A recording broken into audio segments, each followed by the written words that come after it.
It's great to see so many faces here, which is a testimony of the power of decentralization and how far DigiByte has gone since 2014.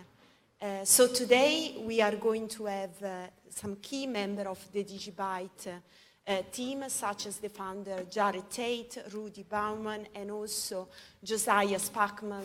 He will be joining us via Skype, and we will be talking about the latest progress and development of the technology, but also they will be sharing their experience and contribution to DigiByte. Then there will be some other professionals who have been developing applications to integrate with DigiByte.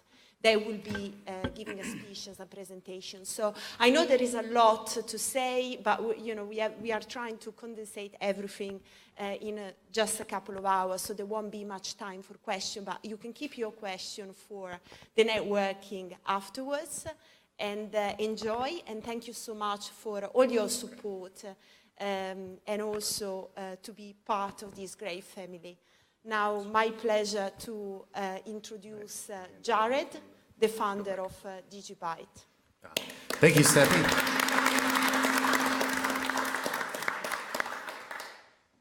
It's an honor and a pleasure to be here today. I'd like to thank everybody for coming. I know a lot of people made journeys from quite a ways away.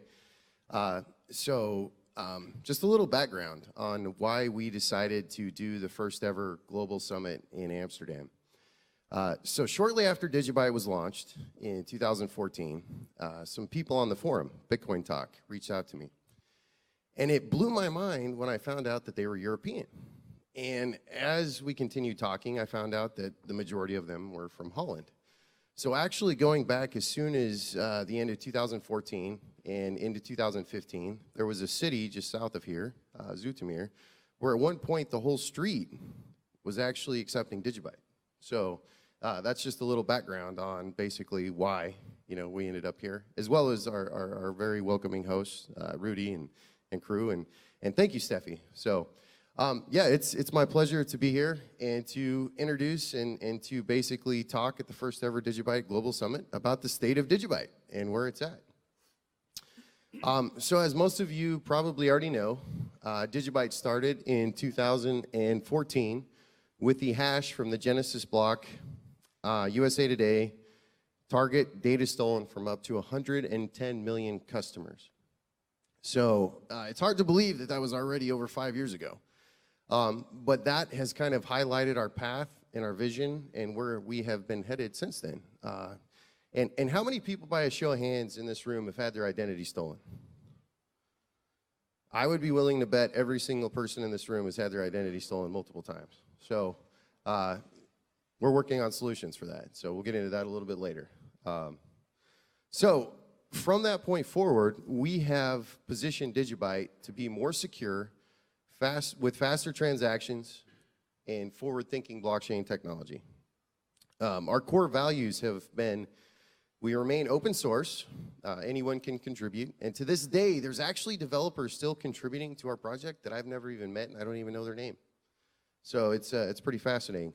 We were never an ICO, and there was never a large centralized pre-mine. In fact, every DigiByte I own, I either mined or I purchased on the market. And I have less than a fraction of 1% of the entire thing. So that's actually pretty much, that's unique among the entire crypto landscape. So that's why DigiByte, is such a true grassroots project. So over the last 5 years, we've had a series of innovations. One of the things I like to tell people is DigiByte's actually been recreated 5 times. So if you took the original DigiByte client, and you actually compared it to what it is today, today it's far superior. So I like to explain to people that within a blockchain, there's like 10 different subsystems. It's almost like when you're on an airplane and you have the oxygen system, you have the hydraulics, you have the navigation system. Well, that's kind of how it is on a blockchain. And each one of those systems has been improved within DigiByte over the last 5 years numerous times. So one of those improvements, we started with the DigiShield hard fork in 2014. which is that code, the real-time difficulty adjustment, has now found its way into everything from Ethereum to Bitcoin Cash. So from that point forward, we decided, hey, why should we stick with one mining algorithm when we can have 5? So over the years, this push towards creating a truly decentralized blockchain has basically allowed us to have over 270,000, or well, almost 270,000 full nodes created since 2017. So here's a quick comparison, just by a show of hands. I know, obviously, I'm assuming everybody here has heard of DigiByte at one point or another, but how many people in this room feel comfortable basically introducing somebody new to the concept of blockchain? Like, just by a show of hands, all right? Majority of people. How many people in the room feel comfortable basically introducing somebody to the concept of a Merkle tree data structure? Okay, all right, there we go. We got a couple, okay. No, that's good. We still have a ways to go. As you can see here, DigiByte is 40 times faster than Bitcoin. We have the ability to do, as you can see here, Bitcoin does 3 to 7 transactions per second. DigiByte can do 560 transactions per second. So we have a lot more room for scalability. So I think a lot of people have probably already seen this image. So where does DigiByte actually fit into the landscape today? I know this is a question that's asked a lot. People are like, why is DigiByte, down in 40 when it should be in the top 10? But I like to describe DigiByte like this. So if you look at this diagram and you imagine a tree, and the trunk of the tree, which is the oldest part of the tree, it's the most sturdy, it's the most stable, is the original UTXO protocol pioneered by Bitcoin. DigiByte is an extension of that. That was, where we started. It's like, hey, how can we improve the speed and security of the original Bitcoin protocol, right? And that tree is actually, it's definitely the most solid in existence, and it's the most battle-hardened, and it's the oldest. Now, out of that, you have all these branches, and that's where you have ICOs, you have proof of stake, you have proof of hard drive, you have all these different approaches to how you secure and decentralize a blockchain. So what our philosophy has been since day one is let's take the most battle-hardened, tested code, and let's continue to innovate on top of that and build on top of that. So that's why I like this this diagram. But it's a little dated. We need to update it, but that's how fast the pace of innovation in this industry works. So there will be 21 billion digibytes created by the year 2035.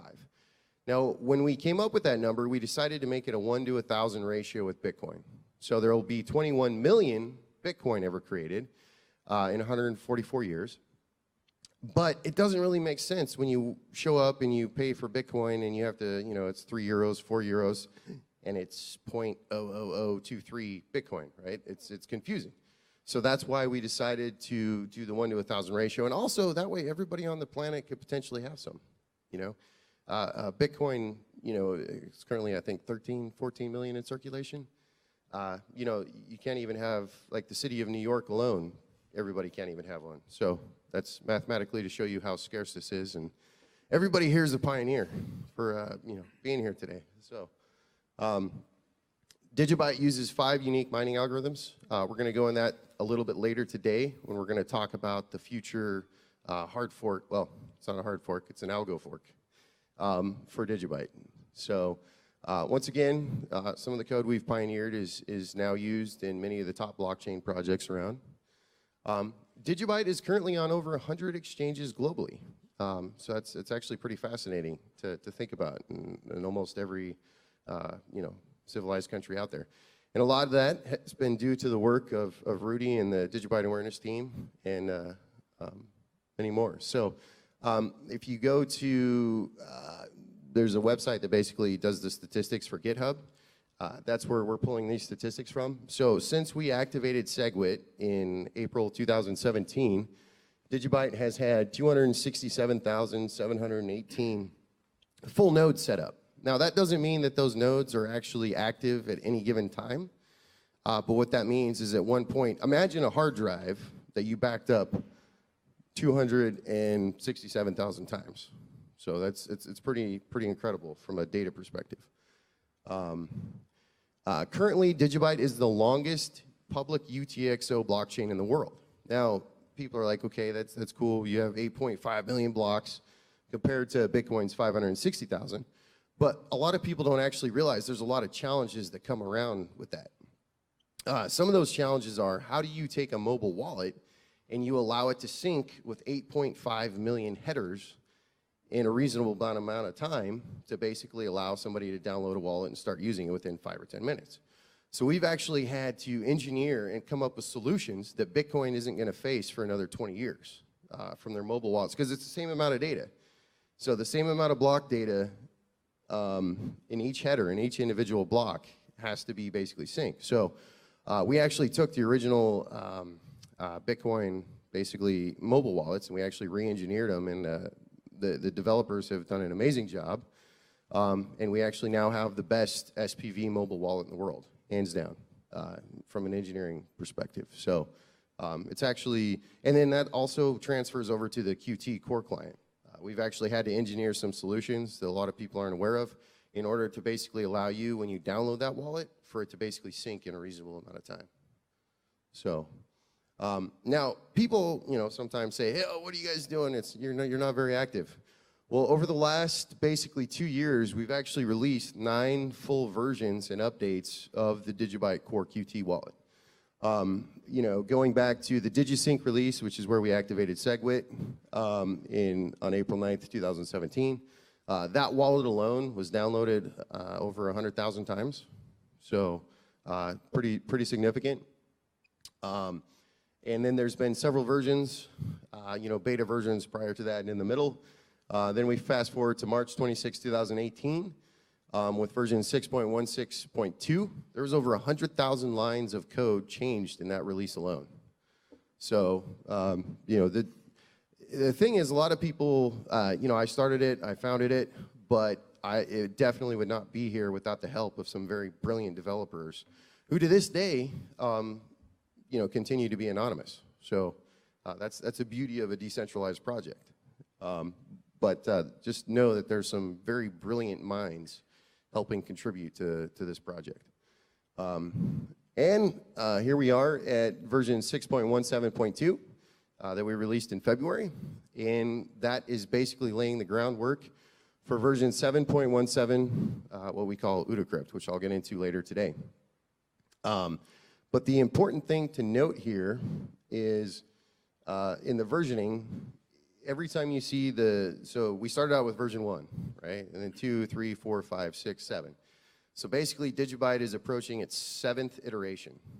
Now, what that means is a lot of people and founders, I'm not going to name names, since this is being live streamed, it'll be on the internet, but some people in this industry, instead of just improving upon what they've already basically created, they go and build another one because they can obviously make a lot of money and get away with it, right? But that's never been our philosophy. It's like, why not just continue iterating on the project and make it as good as it can be and backwards compatible? So what is the future of DigiByte? Well, we're going to get into it a little bit later with DigiAssets, DigiID. I know we're going to hear some amazing presentations from that perspective. We're going to talk about the Udocrypt hard fork, how we can keep increasing commercial adoption, and then also community growth and market education and awareness. So once again, it's an honor to be here. Thank you all for coming, and it should be a good time. So, yeah. Oh, by the way, want to do this video. DigiByte is truly a decentralized global blockchain. So many people use that word decentralized, but what does it really mean? It means putting the power back into the hands of the people. Our secure blockchain is spread over thousands of servers, computers, phones, and nodes across the whole world. We are so decentralized that we use 5 secure mining algorithms to prevent mining centralization, compared to most others who use just 1. We didn't have an ICO back in 2014, and we definitely don't pay for shills. DigiByte is listed on over 100 exchanges and counting, in spite of not paying a single dollar, and we never will, no matter the size of the exchange. Why? Because we take pride in our integrity. That is the reason we have survived many cold crypto winters, and we're built to survive many more. After 5 years of consistent, committed development, rapid community growth, and new use cases like DigiID, DigiAssets, and DigiCafe, the DigiByte blockchain has become the world's longest, fastest, and most secure UTXO blockchain in existence. We are a large, active, and global community of dreamers, developers, and people who have contributed to this project in countless ways. So, by being truly decentralized, that makes each one of us DigiByte. Join us and get your first DigiBytes today. Be your own bank in our open source community. DigiByte, more secure, faster, and forward thinking.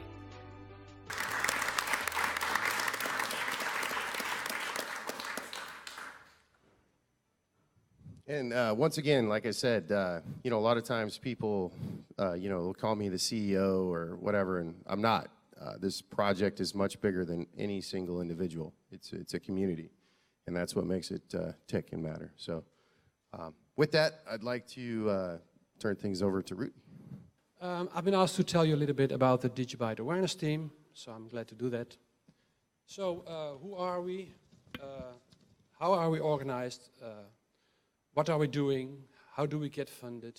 And how can you join the team?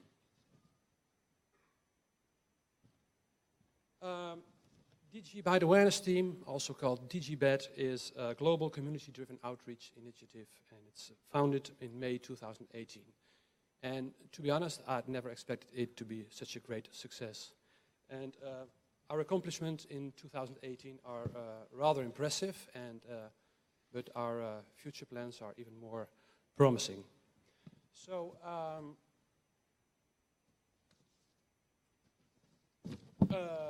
we founded in May 2018. That means next month we have our first 1-year anniversary, so we're looking forward to that as well. We all know that DigiByte has no company behind it. We don't have ICO money, and so we are fueled by the passion and the commitment of all the members. And it started 1 year ago in May 2018. We got together on a chat and Twitter with 7 other people, because that time there was quite some frustration within the community about the lack of marketing with DigiByte. And apparently the people were thinking that Jared and his team should take care of the marketing. But people were not aware of the fact that Jared and the team are for the development of the project in the first place. So we were thinking it's a shared responsibility of the community to produce the marketing, to create awareness, to take care of the education. And so we got together and we have decided, different people with different skills, and we've decided to create a team to get the communication organized in Telegram channels, and we call it the DigiByte Awareness Team. And over time we have invited more people with different skills to the team, and today we are 25 people in the core, over 40 members total in the team, and we also have some advocates, and I will tell you a little bit more about that later. DigiByte Awareness Team has no centralization. There is no authority. We have men, women from different countries, different ages, and different skills. So we are a team of professionals. Majority of us have a daytime job, and the work what we're doing for DigiByte is all voluntary. And yeah, we want to achieve adoption through marketing, outreach, and education. So who are we? Majority of the team can be found on the social media platforms like Twitter, Telegram, Facebook, Snapchat, Instagram. And among them we have some very talented people. Some people who make some great graphics design, also creating the logos for the team, and also producing promotional videos like I don't know the name, DigiByte Unlimited, I think it's called, making some great videos. And we have also somebody from Romania, Alex Bogdan, he's doing some videos from time to time for us as well. course, we have YouTube as a platform, and there are some guys in the team that produce videos almost every day. We all know Matt from Crypto currently, and of course, good old DigiByte Dan. We can see him every day with some great videos, very educating. Also a very important team is our outreach team. There we have people like Rutger, Glenn, Jim, Amar, Nigel, Murad, Frederick, myself. So what we are doing is we are contacting exchanges, companies, payment processors, and yeah, we are trying to build relations, maintaining the relations, and also very important, we are doing the vetting, because unfortunately in this space there are a lot of scammers. This space is really toxic. Even yesterday evening I had this experience. I did an application to get listed on an exchange last week, and yesterday I received an email, the confirmation that our listing has been approved, but we need to pay 1.5 Bitcoin. And that was weird because that exchange had a $0 listing policy. So that was weird. And I checked the email and it seems to be spoofed. There was a link in a website which was a little bit different than the original. And when I clicked on the link, it is exact copy of the original website, even real-time. So there was a big red flag there. So yeah, vetting is very important. We have our different methods to do this vetting. And yeah, we have to make sure that if we endorse a partnership, that it will be safe for the community. So the goal of the outreach team is to get DigiByte integrated in these companies, and also to have them use the DigiByte technology. That's also very important. Then we have a team, people that are joining meetups and events, very important. A couple of weeks ago we had the CoinFest in the UK, in Manchester. There were some people like Dean, Cedric, Ben, Stephen Candle, Dave. They are representing DigiByte there. And last week we had in Texas, we had this meetup from Bitcoin Ben, and Laura, Taylor, and Matthew flew over to Texas to represent DigiByte there. So they're really doing a great job. We also have some writers in the team. They are producing the articles, press releases. They also do some proofreading for things we are writing, because we're not always an expert in that. And also very important, we have our own team of developers. For example, we have Jin. He's taking care of our website development, the updates. And also, Jin is one of the founders of a crypto-to-crypto exchange called Change Angel. Also, some other DigiByte Awareness Team members are involved. This exchange has been created to support the DigiByte Awareness Team, because they share a part of the trading fee.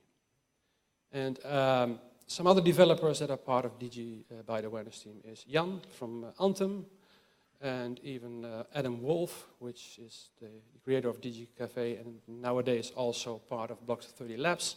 He's also part of the DigiByte Awareness Team. So yeah, again, we're all unpaid, we're all volunteers, and also, yeah, a lot is being paid out of our own pockets, and like the cost of travel, and but fortunately we do get some funding. We have a DigiByte Awareness Team General Fund, and the time I created the sheet, there were over 1,300 euros, so it's not that much, but every little bit helps. We do get donations from the community. We're very grateful for that. Also, exchanges do share trading fees with us, and it seems like ThirdBase has set a trend here, because they have listed DigiByte for free and have decided to share trading fees. And the other exchange I mentioned was Change Angel, which has been created by the DigiByte Awareness Team members. And we now have also an exchange called Bulex, listed DigiByte for free, and is sharing the training fees with the DigiByte Awareness Team. So yeah, we're really grateful for that. And of course, we have the affiliates, like Tom from Crypto Bantam. That's an online store where you can buy crypto clothing. And Chris from Cryptos, where you can buy these amazing DigiByte socks. So, where do we need it for? Money is being used to do some press releases. We buy promotional materials. We have to pay for some subscription and marketing tools. And also we use them for other expenses. And one example is Aircoins. The DigiByte Awareness Team have supplied the coins to Aircoins. And Aircoins is a game, it's an app where you can hunt and collect DigiByte coins in augmented reality. And I've been told that today, because of the event, there are some extra coins here in the area. So if you like this game, Aircoins, and you have your app, I'm sure you will be able to find a lot of coins today. Hold on, Jared. So how can you help DigiByte? So the DigiByte Awareness Team is organized to determine and achieve the goals, but we know there are a lot of other members out there who are committed to the same cause and promote our initiatives, and we know there are a lot of people that have ideas, have questions, want to do something but don't know how to start, and yeah, therefore we have created the DigiByte Awareness Team Advocates, called the DGBATs. It's very easy to apply to that team, and in the team you can share your ideas, brainstorming, you get feedback from other members and from the core team, you get support from the core team, and eventually if you are good, you have the skills and you have the right attitude and you have some time available and really can accomplish something, and then eventually you can become a DigiBAT member. So the link is in the bottom. So first of all, big thanks to all the members and the advocates for the DigiByte Awareness Team for the time and resources they committed to help DigiByte. Also, thank you to Jared and the core team in the first place for creating this great technology and the development, where we are all so passionate about, and also for your acknowledgement, endorsement, and support of the DigiByte Awareness Team. And of course, your transparency and the open communication line we're having. We're almost speaking every day, so that's really helpful as well. And a big thanks to the community also for your support, your donations, and also your comments, your criticism. Everything helps, because it takes all of us to make DigiByte successful. And yeah, as you have seen what we have accomplished in 1 year, so there's no doubt in my mind that DigiByte will see a great future, a very amazing future, and very promising. Thank you very much.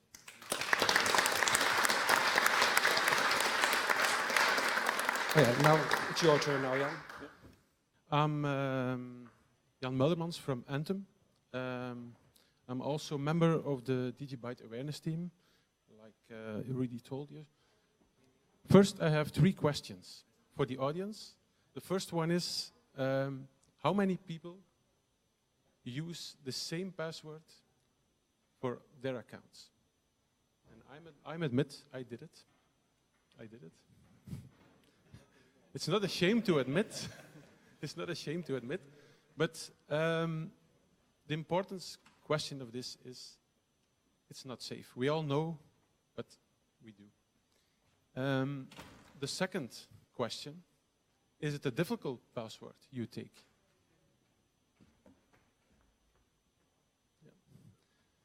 Yeah. And that's why it's very important to use another way.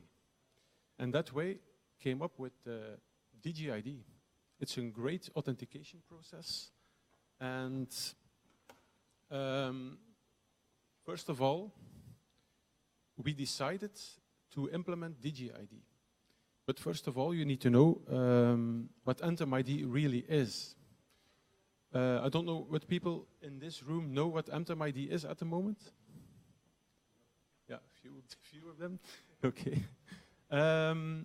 What we are trying to do is we create an identity based on a validated identity.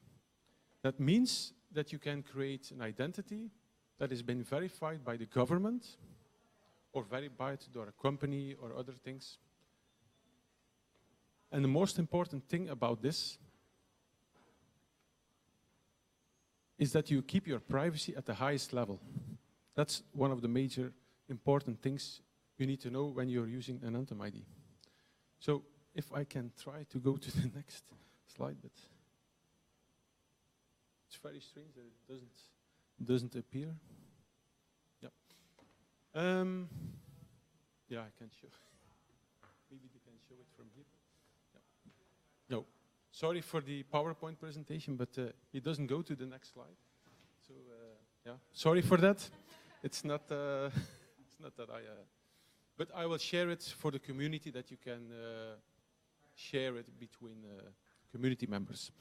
So first of all, there are two types of identity with Anthem.ID. It's without an identity and with an identity. So what's the difference?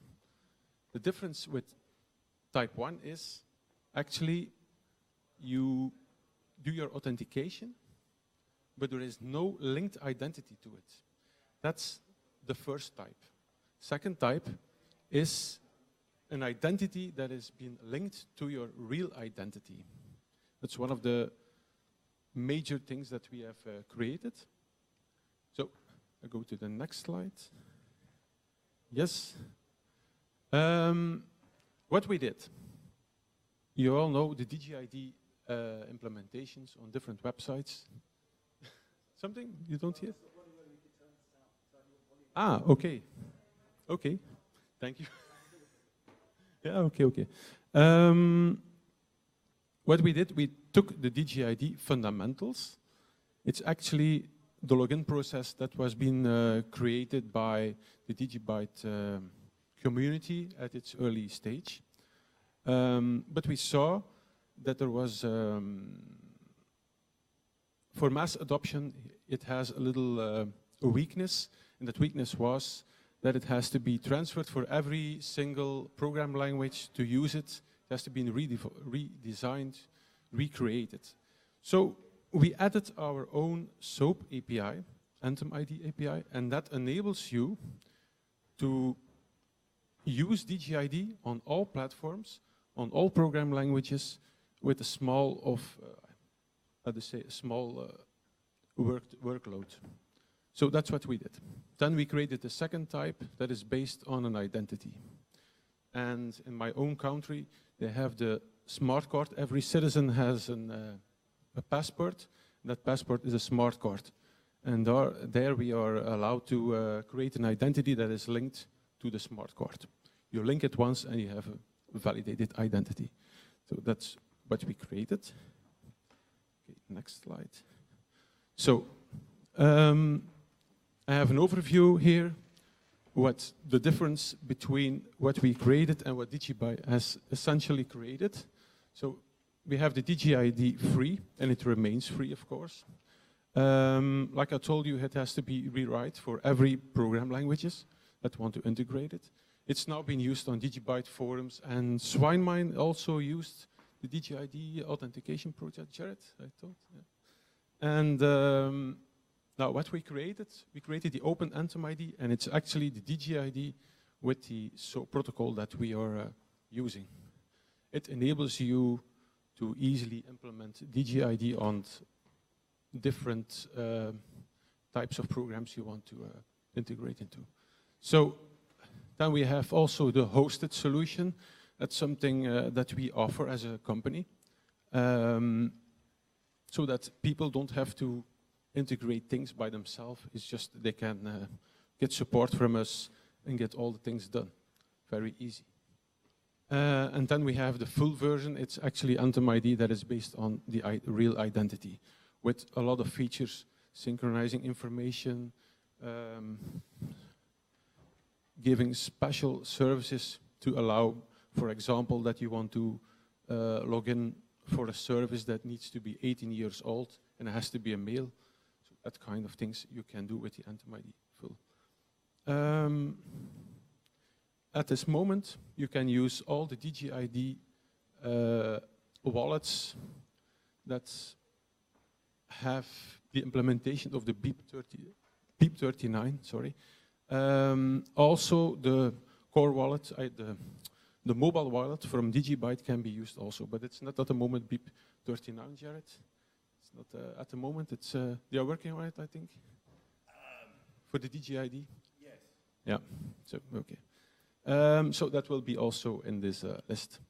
So I think I see the Open Antum-ID has now been used by Change Angel and Crytrex.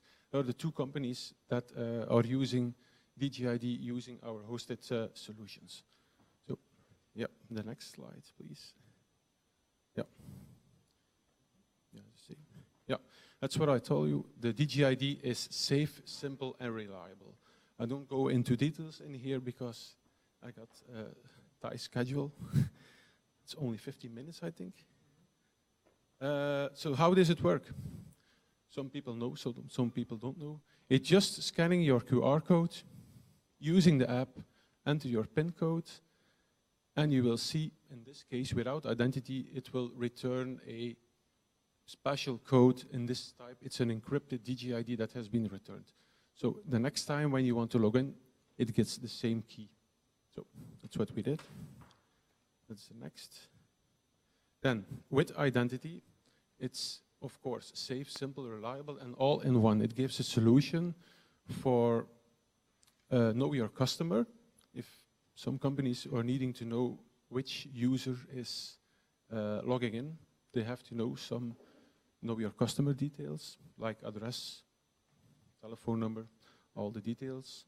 And also for the GDPR, because in our platform, when you're creating your Antum-ID, you link your identity details, and it enables you to take full control over your own identity, your own personal information, and you have total control. You can block it on every day, every single day. You can disable the function so that nobody else can use it anymore. So this is why we created this type. Yeah, next slide. Yeah, here you can show how does it look like. You scan, it's the same. You scan the QR code, you enter your PIN, or you're using your fingerprint, and enter. And in this case, it will prompt up my personal information. So it came directly from our platform.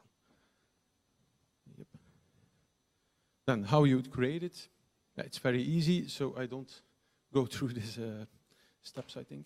You're just entering your details or you're linking your EID. Yeah, you can go to the next step. Yep. This one shows a full demonstration what it looked like when you integrated Antum-ID into your website using the QR code, enter your details, and a form will be filled in automatically, email, address, so that you don't have to put all your details. Yeah. How can you manage it? You can manage it, your full identity in our platform. And in this case, I show you a website in Belgium is using this technology to get a work job. So you can use it for candidates who want a job. That's what we are doing with Absolute Jobs. And if you can see, you can disable the function, and if you want to log in again with the system, it will say that it's disabled so that you can't log in anymore. So you have full control over your personal information and over your login. So, yeah, next slide. Thank you. Yeah, it's all a resume of all what I told you. It can be the next. Yeah. Now, meanwhile, all the people wanted to have DigiID integrated into websites, but the problem is, yeah, they need to know first. They need to know that it exists. They need to implement it. It takes time. and it takes a lot of effort for sometimes. So we came up with an idea together with Matthew Cornelis. It's one of the DigiByte members. He created the DigiID Antum.amaams app. It's the same as the DigiID function in your DigiByte wallet, but it can generate passwords also. And that's a beautiful thing, because the password that you are generating with this application is always recreated. It's not stored, it's not synced, it's always recreated. So if there are users here who are using SafePass, no users with SafePass? One? or others? Password manager, LastPass. Yeah. You know, it's very good, very easy, but it syncs your information, or it's on your disk, or something like this. So with this type of application, you don't need to store any passwords anymore. So what we did, in combination with the app, we created a plugin extension. You can download a plugin extension for Chrome, Firefox, Opera. Yesterday we got an approval from Microsoft, so that the plugin is also working in Edge browser now. And how does it work? Very easy. If you're on a website, for example, Gmail, let us say, and you want the email system that we provide, you just click on the button, and I think I have the presentation also here. So you go to the Chrome store, you type in DigiID or Antum.ID, you click on the extension, you install, and it's ready for usage. Now, if you go to Facebook, for example, there is a QR code presented. You take your DigiByte wallet app, you scan the code, and it will generate a password. I show you this in this cool blue shop. Some people know it, some people don't know it, what it is. You scan it, you enter your PIN code or you're verifying with your thumbprint, and it generates a password that is unique for this password for you only. So, and then you can send the password back to the plugin, and it will automatically fill in the password for you. So you don't have to do anything by yourselves anymore, and you don't have to store your password in your browsers anymore. So that keeps it very safe. That's in meantime when the DigiID is not implemented on the websites that you are using. That's why you can keep it safe. And that's it. That was the presentation. You can ask me a lot of questions, not now, in the, in the lobby. Feel free to ask, and it's an honor to be here. Thank you.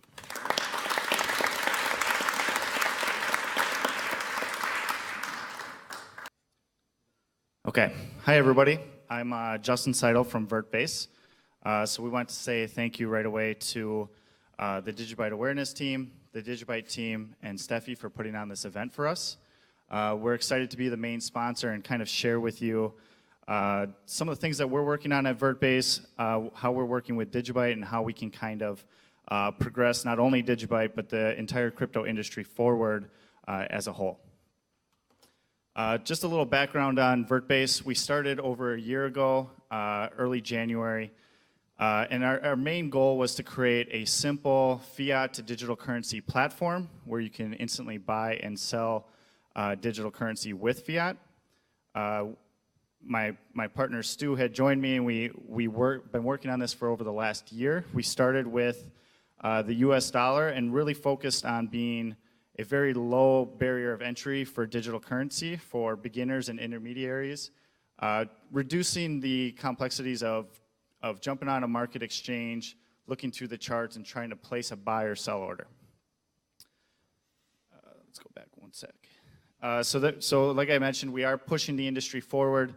We realized early on that one of our core values is focusing on the the communities and the projects that we have listed on our platform, and giving back to those projects and making sure that we support them in any way possible, whether that's being donations, giving them support, visibility into what they're doing, and really pushing forward some of the applications that they're utilizing themselves to kind of show off to the world what some of these capabilities can do. We have given back to the DigiByte community a few times, and this event is one of those times where we're really trying to kind of help spread the word of what DigiByte's doing. As I mentioned, we do currently offer a US dollar to DigiByte pairing. It is our highest volume trading pair on the platform right now. We currently only offer the ability to buy. When we first launched, the market was in a bear market. Nobody was looking to sell at all, but we are planning to re-enable sells on May 1st of this month, coming month. So you will be able to buy and sell DigiByte on the VertBase platform May 1st. Some of the other things that we're working on, we're very interested in the DigiAsset platform and being able to integrate that not only with our platform, but with third-party partners, wallets, and we have a couple of use cases that we're exploring that we hope to shed a little bit more light on in the coming future. On top of that, some of the things that we're really focused on are cultivating current and new relationships with some of the individuals and companies around this table, but also individuals in this room and around the world. We really want to support the community as a whole, just kind of progress forward with adoption, and some of the partners that we have outlined right now. We're starting to work with Adam Wolf over at DigiCafe. In order to spread that mass adoption, we believe merchants are that next step, and making sure that you can use DigiByte in everyday transactions in everyday life. But the biggest hurdle for merchants are the fiat settlements. So partnering with somebody like DigiCafe, they can accept the digital currency, and we can partner with them and help them settle out those transactions immediately with fiat for their merchants. We're also continuing to work with the DigiByte Awareness Team as much as we possibly can to spread the word. And then, as I mentioned, with DigiAssets in the near future, we have a few applications that we want to work on with DigiAssets, and so partnering with that to kind of bring forward those ideas.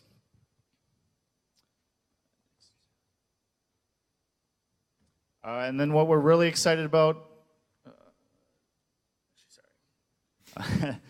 so we have a roadmap of things that we're kind of progressing forward to. We are working on a slight brand identity tweak, and a new website will be redesigned and launched in the next month. We also are coming out with our own wallet. This wallet will be non-custodial. Part of our core value at VertBase is that we are non-custodial. We never want to hold your funds. We want you to be your own bank. We want you to have complete control of your funds. But we are working on a non-custodial solution that will have direct instant buy and sell integration baked in, as well as having the ability to use assets within the wallet as well. And what I was alluding to, our biggest announcement is the introduction of the GBP and Euro fiat pairings. So we have been securing that for the last couple of months, and we will be launching GBP and Euro on May 1st of this year. We will be only launching to the following 5 countries: the United Kingdom, Austria, Germany, Slovenia, and Spain. We will be bringing out the rest of Europe mid-September. It's kind of contingent on some of the open banking APIs that they're rolling out and introducing, but we're very excited to bring on GBP and Euro, and we'll continue our efforts to bring on additional fiat currencies after we roll out those currencies. That's everything I had to say. I want to say thank you again to everybody here, everybody supporting the community, everybody that supported us. We want to continue forward with doing as much as we possibly can to bring mass adoption and bring DigiByte to the people that want to bring on digital currency. Thank you.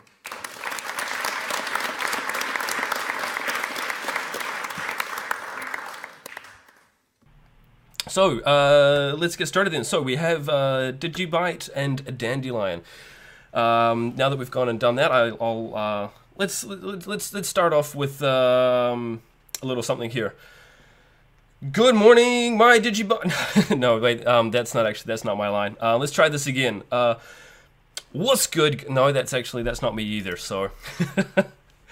How about I start off by introducing myself. My name is Josiah. I'm also known as Chilling Silence, and this talk is going to be about how Dandelion improves your privacy on DigiByte. So before I begin, what I'm going to do is I'm going to make the following disclaimer. I'm going to be making some analogies here, and I'm going to be simplifying things significantly. Now, while I will do my best to remain as technically accurate as possible, this is all done specifically so that we don't have to spend an hour here explaining the many dark and deep intricacies of the DigiByte blockchain and how it all works. Please also forgive me, it's 1 a.m. here in New Zealand, and I've been rather ill today, so excuse me if I do need to clear my throat. So, let's get stuck straight into this. So why do you want Dandelion, and why are we bringing it to DigiByte? So, you have DigiBytes, presumably because you are here at the DigiByte Global Summit, or specifically there at the DigiByte Global Summit. Now, when you make a transaction, this is broadcast out to the whole network, and your IP address is part of the information that is included with this. Now, using some special techniques, people can track down where you are, or at least the location of the server that made the transaction with a moderate amount of certainty at the moment. You might have a couple of DigiByte, you might have a couple of million DigiByte, but the point is you don't really want to have somebody rock up to your house and say, I know that you've got 5 DigiBytes, so I want you to hand it over or I'll egg your house, because nobody likes it when their house gets egged. So I'm going to explain a little bit about how things work currently, why it's not quite ideal, existing or alternative solutions, and then why DigiByte is going to be using Dandelion. So, currently the DigiByte network uses the same method of broadcasting a transaction to the mempool as Bitcoin does. Now, this is known as diffusion. Let's say you are Alice and you're wanting to send Bernard some DigiByte. Even before the transaction is included into a block, you broadcast it out to everybody on the network that you know, that you are connected to at the time. They then broadcast it out to everyone that they're connected to, and so on, filling up what's called the mempool. This is basically a list of pending transactions. Now, it's important that you know what the mempool is, because this is what is going to make Dandelion different. And this is why you'll also see me having so many rants on Twitter about Litecoin and the likes using zero-conf transactions in retail. It's not a good idea. Now, roughly every 15 seconds, the miners take all of the transactions that are in the mempool and they put them into a block. Hence why this is known as a blockchain.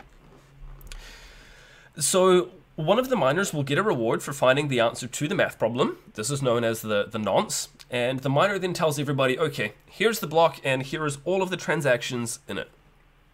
Now, when your node or your wallet receives this block, your wallet effectively says, sweet, I've got all of these transactions in my local copy of the mempool over here. I'm going to take them out. And now we've only got a couple of them left, and these will presumably be included in the next block. Your wallet sounds a lot like it has a bit of Kiwi slang as it thinks. So now, all of this works brilliantly, except sometimes people are nosy. Sometimes people don't have your best interests at heart. Now, a nosy attacker could have a bunch of eavesdropping nodes out there at a relatively low cost to them. And imagine that this malicious person runs the nodes that you can see that are highlighted. This is all hypothetical, of course, but with enough nodes, they could roughly enough work out the time difference between one of the nodes receiving the transaction in their mempool, the other receiving it, and then use some complex mathematics to find the origin, oftentimes with enough certainty that you could argue that it's problematic. Now, in fact, there's actually been a whole bunch of academic research done on this, not just in Bitcoin transactions, but about data transmission in general. You see, we don't want people to be able to physically track you down and take your DigiByte. Now, this is why we are implementing Dandelion. So there are other blockchains out there, such as Verge and Monero, that have taken slightly different approaches. And so I'll briefly explain those to you now. So Monero uses the I2P protocol. Now this is good, but it requires a lot of really deep integration into the wallet, like a lot. It's got its limitations, but overall it's actually pretty good. But it makes integrating with their wallet rather difficult. Now Verge, on the other hand, uses Tor, or the Onion Network. Now Tor is also lightly integrated into the main Bitcoin and DigiByte core clients. But this is more of a next level integration. And again, it can be a real pain for third-party wallets or platforms integrating it. There's also other limitations to the Tor protocol, although that is being improved upon, and Verge are implementing these new changes.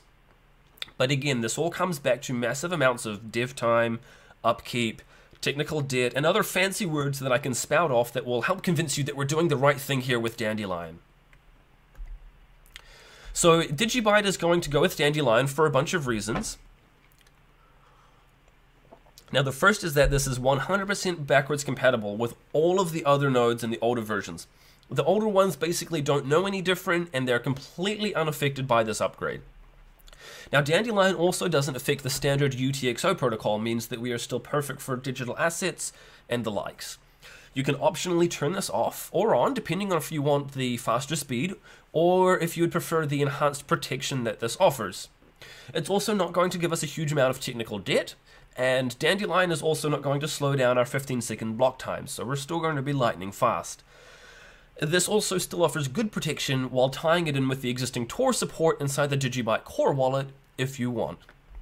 So, how does it work then? Well, Dandelion is a transaction transmission method currently implemented in about 3 other blockchains as far as I'm aware. We have Grin, Beam, and Zcoin. Now, there are people pushing for this to also become part of Bitcoin Core eventually as well.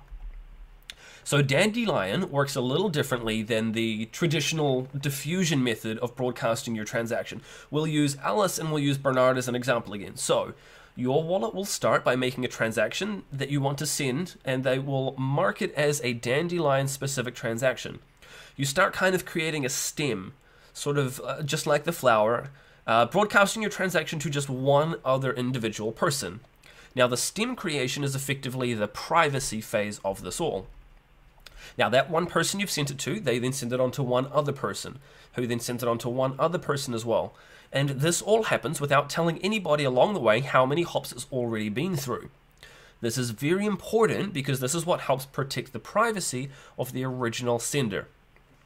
Now, if at any time your transaction comes across a non-Dandelion supporting node, as it is growing the stem, it will just simply flower and disperse the transaction immediately, just like it would traditionally. So how does Dandelion know when to stop making the stem if it doesn't know how many hops it's been on already? Each time your transaction reaches a new node, it does what is effectively a coin flip. So picture you're flipping a coin and you have to get tails 3 times in a row.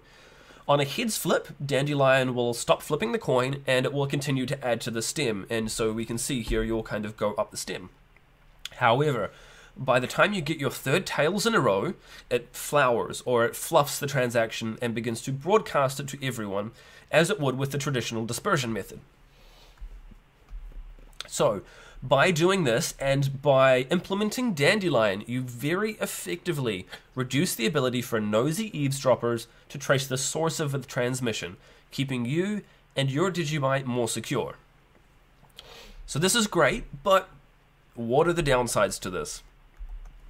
Well, the downside is that zero confirmation transactions for Dandelion enabled are going to take a little bit longer to reach the destination. Now, naturally, you don't have to use Dandelion if you're out on your cell phone and you want to pay for your coffee in a hurry.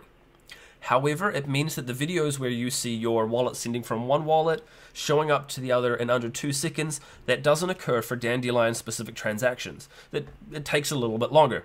However, this is a good thing because people shouldn't be trusting a zero confirmation transaction regardless. I go into this a little bit in some of my Medium articles if you're curious for later reading. Dandelion also doesn't play nice with RBF, which is replaced by Fee, which is the controversial Bitcoin improvement that DigiByte doesn't actually need at all, but we've kind of just inherited it from the upstream code. Now, replaced by fee was the cause of the Bitcoin ATM robberies a couple of months ago, so RBF is out as well. And let's be honest, it's really only needed for blockchains with smaller transaction processing capacities like Bitcoin or Litecoin anyway, so to be honest, we're not really going to miss it. Now, Dandelion also takes a bit of work to implement it, but thankfully our lead iOS developer, Yoshi Yeager, has managed to do 90% of the implementation into the DigiByte Core wallet pretty quickly already. I've been doing a lot of testing with he and Mental Collapse and a few others to get this tidied up and ready for either another 6.17 release or the 7.17 release of DigiByte Core. Now, this is progressing very nicely. So although there are a few downsides, they're not major at all. They're barely even minor. And in fact, they're not really problems. So it's beneficial, and it keeps the users safe, and it keeps them secure. That's the goal here, keeping you and your DigiByte more secure. So what I'm going to do now is I'm going to show a video. Now, this is an even less technical video that I've been working on with Amon Unlimited, also known as the DigiByte Unlimited Network now on YouTube, that Rudy mentioned earlier. So we can use this video to explain to the masses in under 60 seconds why Dandelion on DigiByte is a good thing.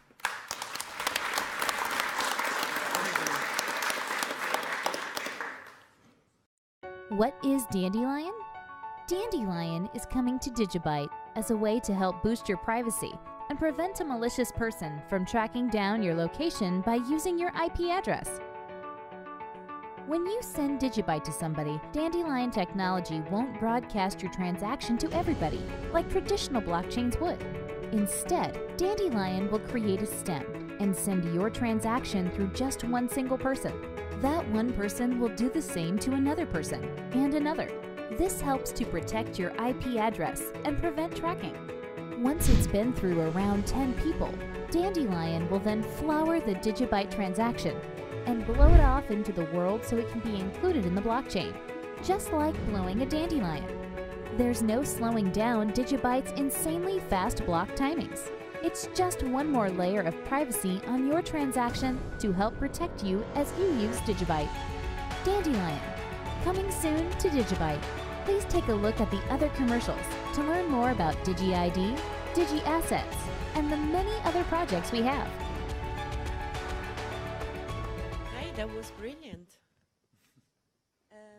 Now we have Monix that will explain more about V-ID. Hi everyone, I'm Marnix. I'm one of the co-founders of V-ID. I'd like to thank Steffi first, Rudy, Jared, amazing opportunity, great setting here in Amsterdam, lovely. This is Joshua, my new business developer, very proud of him. And Pim, our lead concept designer. I'm going to keep it short. I'll give the mic to Josh. Sit down and press enter. Quite a challenge. And Josh, have a good one. Thank you for everyone. Thank you, Marnix. Thank you, guys.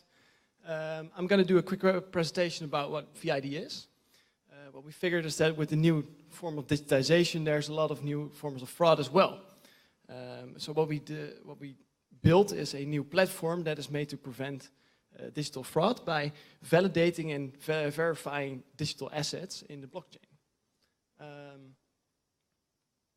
It is our mission to make sure that all digital fraud is prevented and that we, keep everybody secure and safe. The process is a two-step process. It's very simple. We take a digital fingerprint of a file, of a digital asset, and we store it in the blockchain so that you can verify it in the blockchain as well to make sure that it's the original one and it hasn't been tampered with. The service is GDPR compliant as well, important for the European people out here as well. It's a big thing. We store the digital fingerprint in multiple blockchains.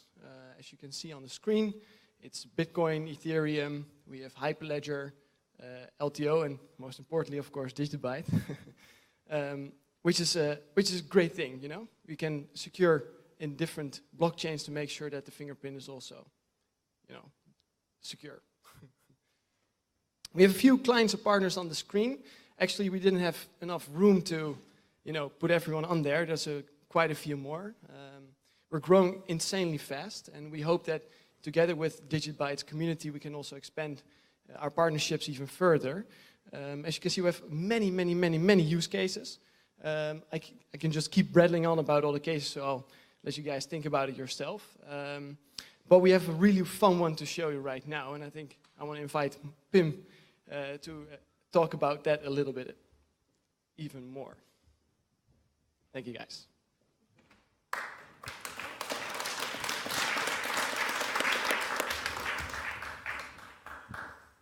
Hi, everyone. So yes, authenticity and securing it, that's what we do at V-ID. Things like certificates, diplomas, invoices, research results, anything digital. We use DigiByte as well for that. But I'm talking about digital stuff here. What about physical stuff? What about objects? Now, in what space is the authenticity of objects really important? Perhaps the most important thing. Art, perhaps. I want to show you a little clip of our first step into the physical world. What can I say more about it? Yes, we used the Bitcoin blockchain, Ethereum, LTO network, and yes, DigiByte. So, have fun watching it. Thanks.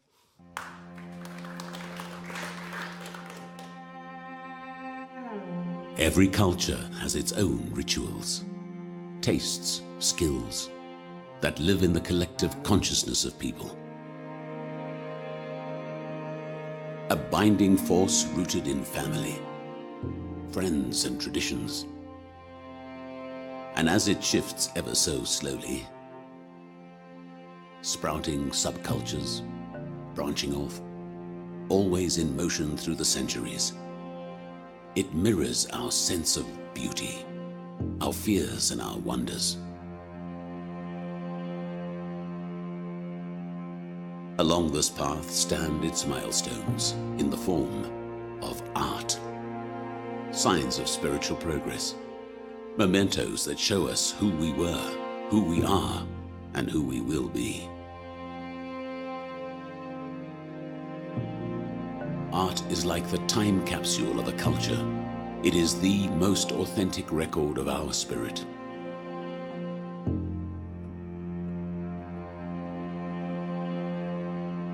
And it is this authenticity we need to preserve.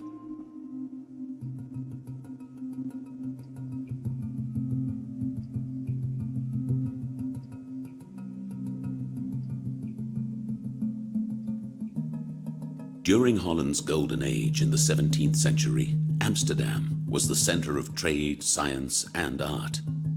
This period brought forth many masters like Johannes Vermeer, Frans Hals, and Rembrandt van Rijn.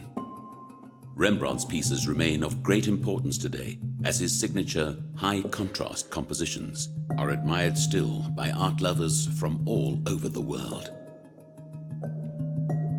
Now, for the first time, V-ID's validation platform, known for securing digital files against manipulation, extends its activities into the physical world by validating Rembrandt's Virgin and Child in the Clouds.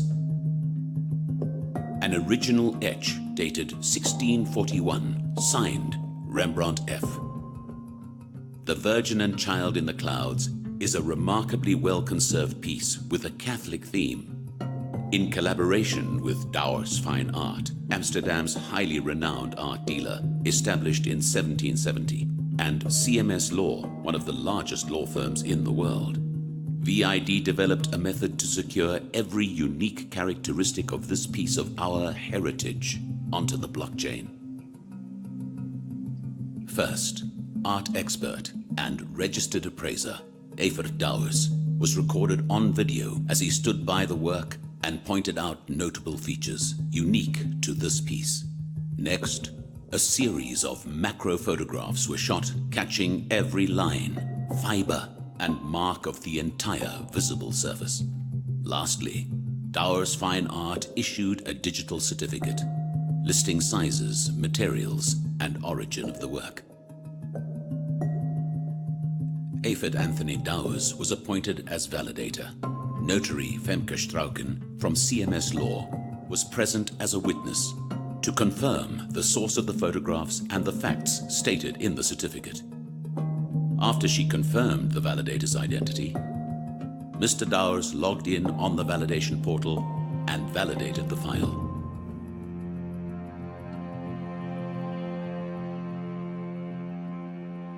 Now that it is validated, the validation file's digital fingerprint is saved on hundreds of thousands of nodes on 4 separate blockchains, indefinitely. Any recipient of the file can check its integrity in 5 seconds and compare the recorded evidence to visually confirm the authenticity of this piece of our heritage. Art is the time capsule of a culture. V-ID secures its authenticity.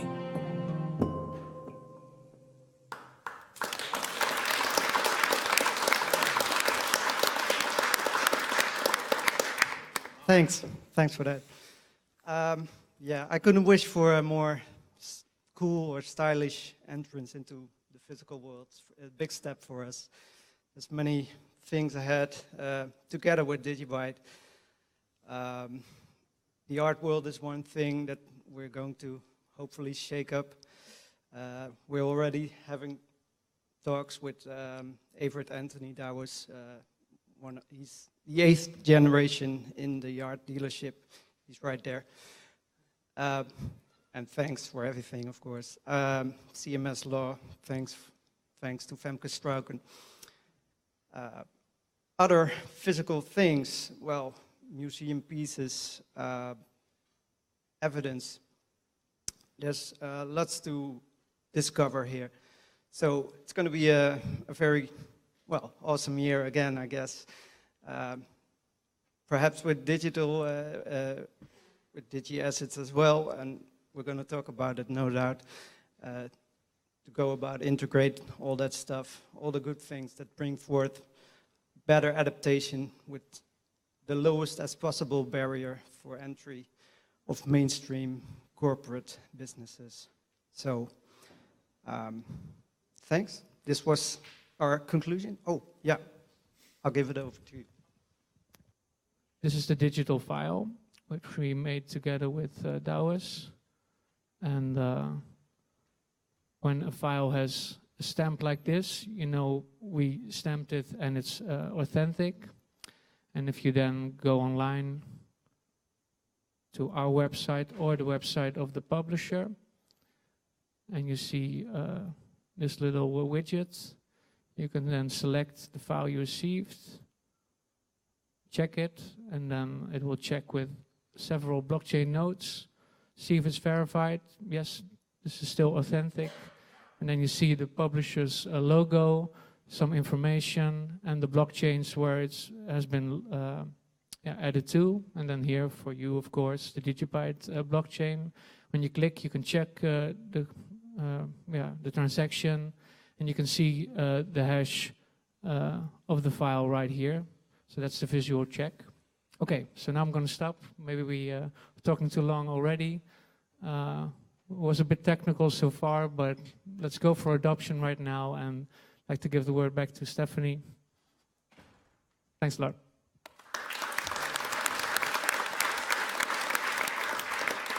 Thank you so much, Marnix. I think that was a great insight, and obviously we see the massive potential in the arts, but also, you know, we were talking before about diamonds, for example.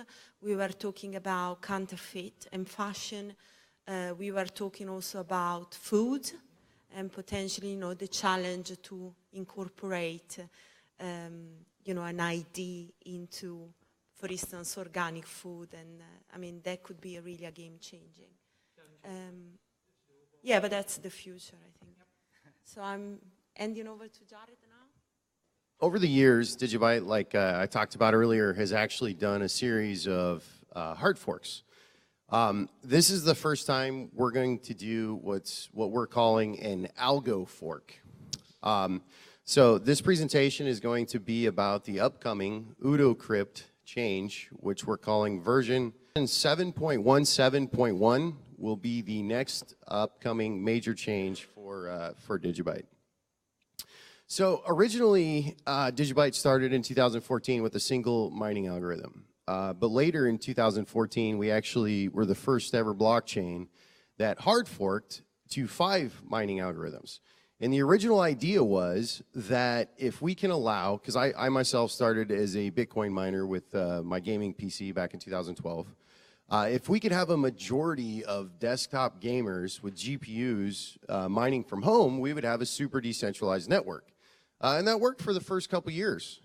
So for the first couple years, Script, Skeen, Grossel were heavily dominated by GPU miners. SHA-256 we included because we thought, hey, you know, there's all these obsolete Bitcoin miners. We can provide a use for them, right, in a secondary home and, you know, secure our network.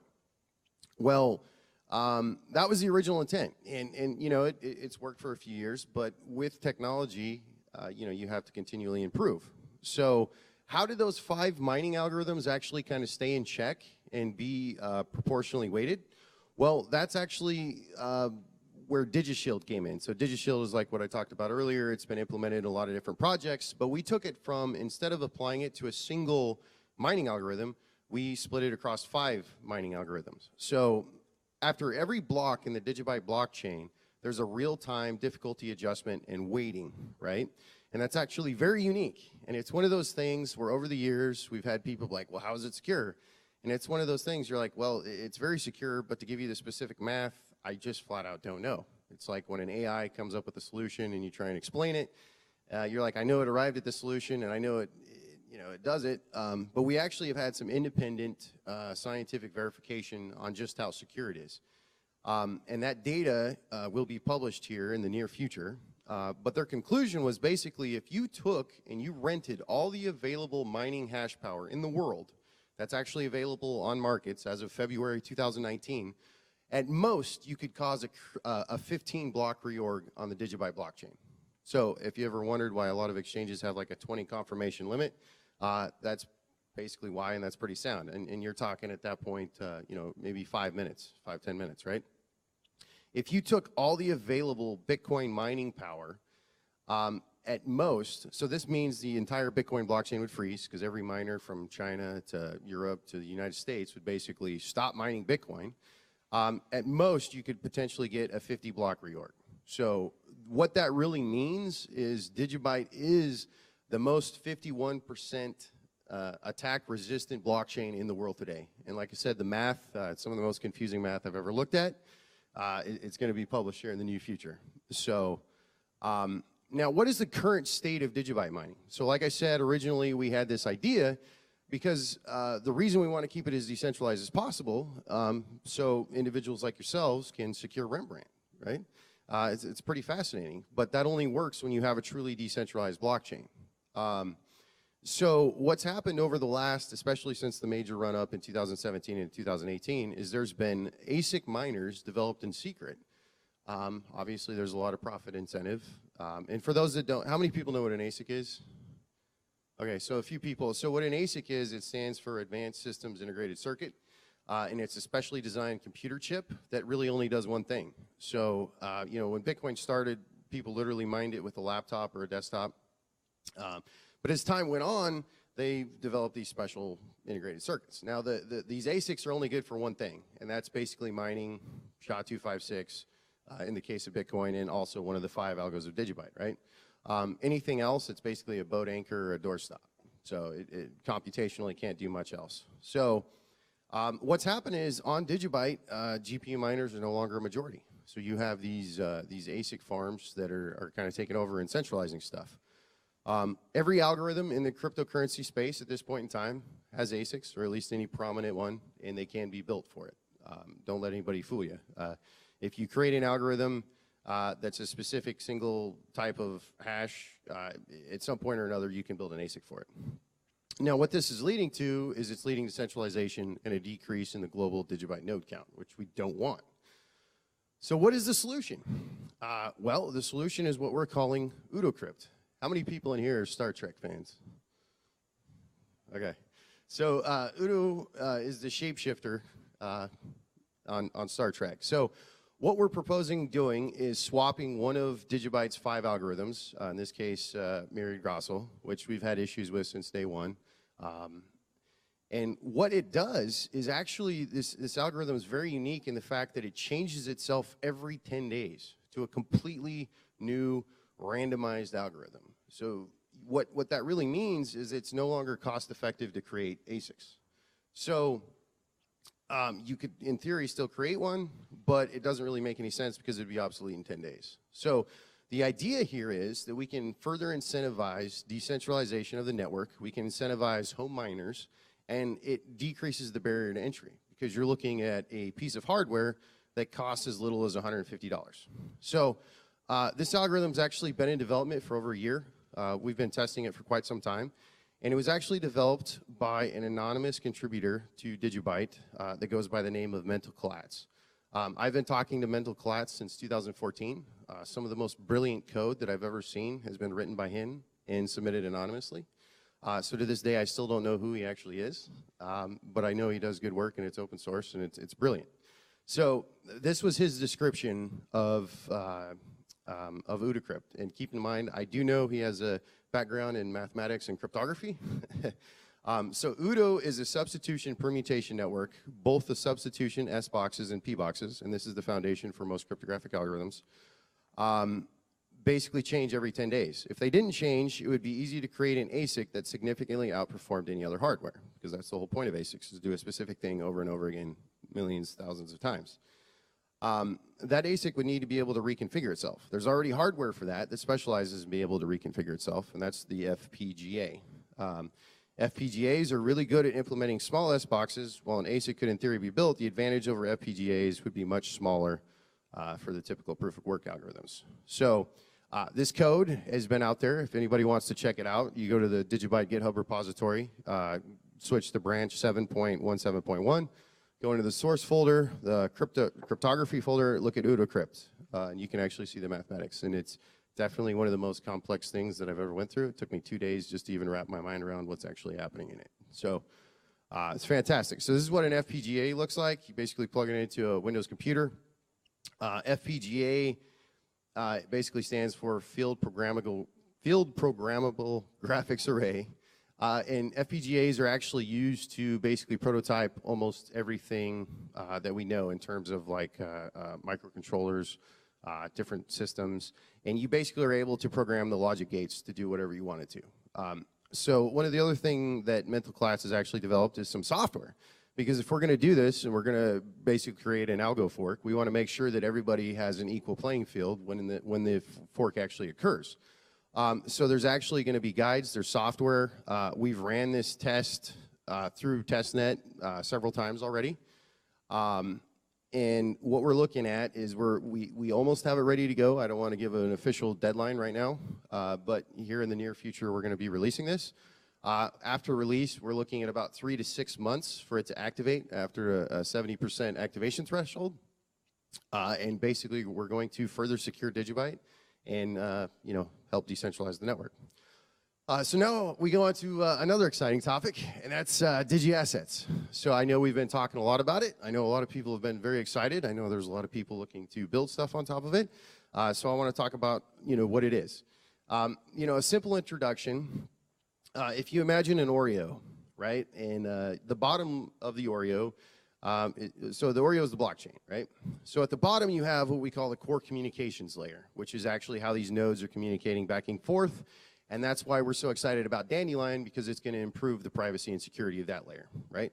Now, how do you incentivize people to run these nodes? And what we mean by nodes is just simply a server or a laptop that's running the full version of DigiByte, right? And it has an exact copy of the entire blockchain. So how do we incentivize that? Well, that's where DigiByte as a digital asset, traded on 100 exchanges comes in, right? And that's where miners get rewarded for participating and helping secure the network. And once you have all that, you can really start to do some amazing, cool stuff. And that's where DigiAssets comes in at this top applications layer. So now what can you do with that? Well, obviously this amazing presentation by V-ID, I mean, that blew my mind, because it's like, that's one of the possibilities. We're preserving our legacy. So whether it's artwork, whether it's documents like a will, a contract, a deed, videos, music, concert tickets, you name it, IoT data from IoT sensors, anything can be a digital asset, right? So what DigiAssets really is it's securing the future Internet of Value, right? And being able, from here in Holland, potentially I could buy a piece of real estate back in Texas, right? That's one of the things I'm working on. So, it's a very exciting time. So how does this actual ecosystem work?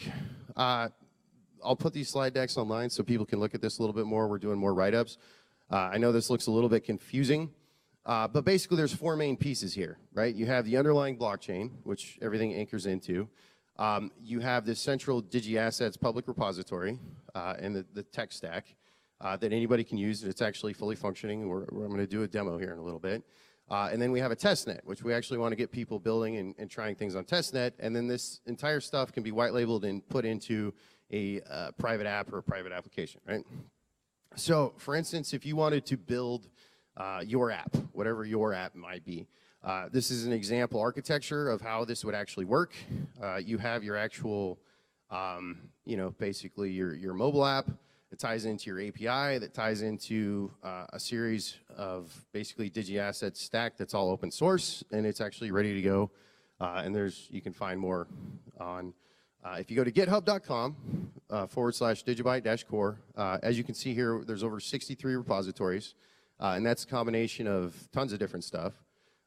So for those people that say, oh, DigiByte's not active, well, just if you look at the single repository on the DigiByte account, like, we're still updating that all the time, but we have several active developers that are working on different things. So that's where you actually find all this information in the actual code for where this is.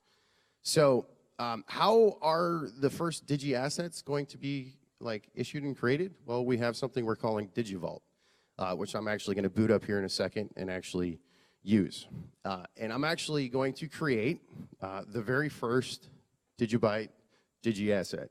And what that's going to be is we're going to call it and create the DigiTorch. But we're also going to do something that's a little bit different, unexpected, and I don't think anybody knows.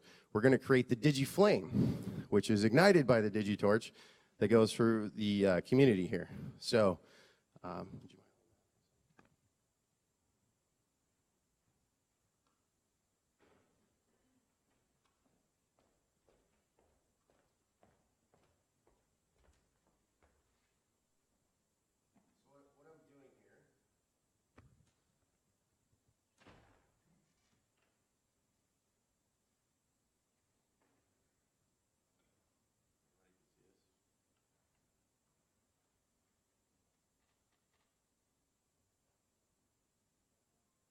So I'm going through and I'm creating an asset. We're going to do one because obviously it's a single unit.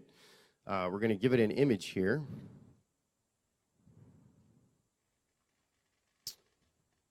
And one of the cool things about this asset is we actually have the ability to verify with social media.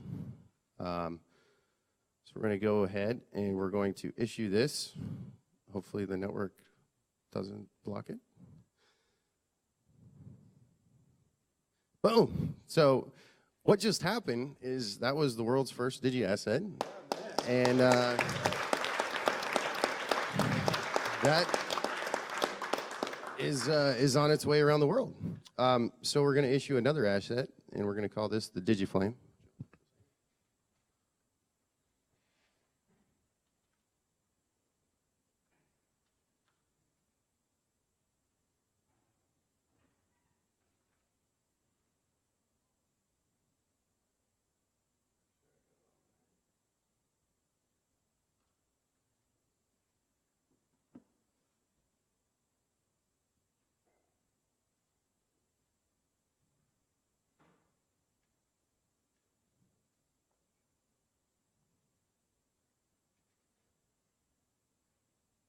Exciting, right? Yeah.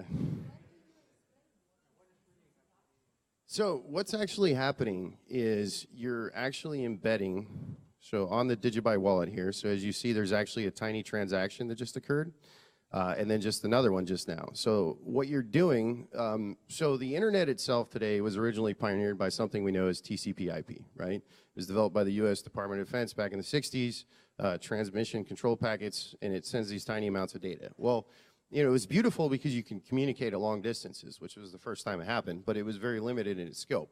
So we've been able to send DigiByte transactions for years now, right? But representing this additional layer of value and additional layer of like creativity or whatever you want to put in it hasn't really been possible until now, because DigiAssets is actually a protocol. Just like when HTTP came along in the early 90s and allowed for the internet to be created as we know it today. So that's a very good analogy kind of what we're doing here. So what we're doing is we're sending a very tiny transaction with this appended metadata, and it basically gets decrypted and decoded in a specific way that can be identified as a DigiAsset. So one of the cool things here, if I actually go to the DigiByte Block Explorer, so anyone following around online right now can actually go see the DigiFlame on the Digi Explorer. So if you see this issuance, 1, and then we come in here and it says the output contains the following DigiAssets.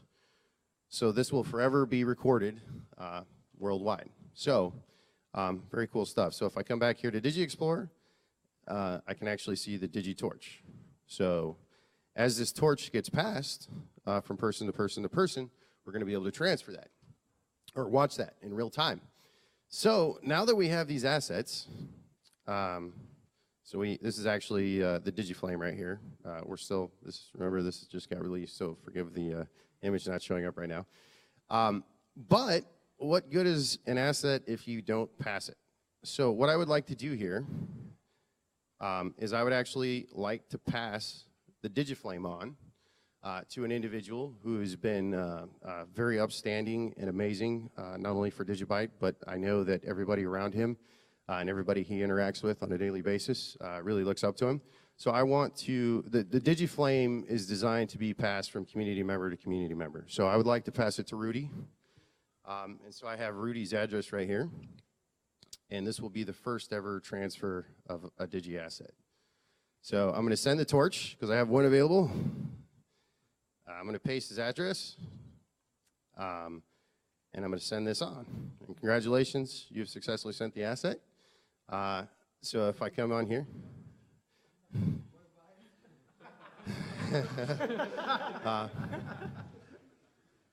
And now Rudy can pass that to whoever he sees fit. Now I have one last asset in here, which is the DigiTorch. So I don't know if we actually have. We tried at the last minute to get a real torch.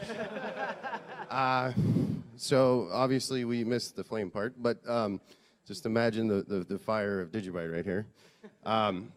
So we want to pass this on, and who we'd like to pass this. So what we decided with the DigiTorch is we want to pass this from real project to real project that's building a real-world commercial application using DigiAssets. So I've been privileged to work with the Block 30 Labs team, and they're doing some amazing stuff out of San Diego. And so we want to pass the DigiTorch to Block 30 Labs. Yeah. And, you know, they can hold on to it. We kind of look like, you know, kind of treat it like the Stanley Cup a little bit. You know, they can hold on to a little bit, and then when another project, you know, starts building on DigiAssets, you know, we would ask them to pass that on. So let me actually send the DigiTorch off here. So I have their address. So as you can see, it just updated. I only have one asset left, which is the DigiTorch. So I'm going to send that. And once again, anybody that's listening in can follow this live on the Digi Explorer. So I'm going to paste this address, and I am going to send off the DigiTorch. And there it goes. And you can see it live. It's unconfirmed, so it needs just a second. But as you can see here, there's a transfer that was just initiated. There's the transfer of the DigiFlame. And as you can see here, With the DigiFlame, there's 2 address holders. So as the DigiFlame gets passed around the world, you can actually watch it. So with that, I would like to turn this over, since we just issued the DigiTorch, the DigiTorch to Block 30 Labs. I'd like to turn this over to Brian, and he can explain what exactly they're working on.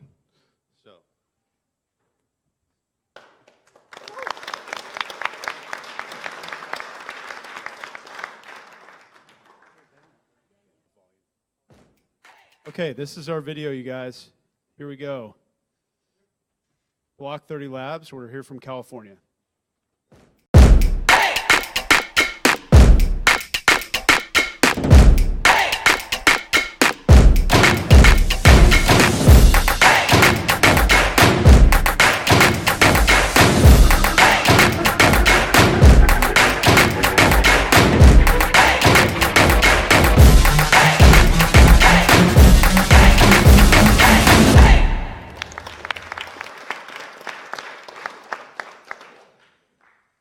Thank you so much. We're really excited to be here.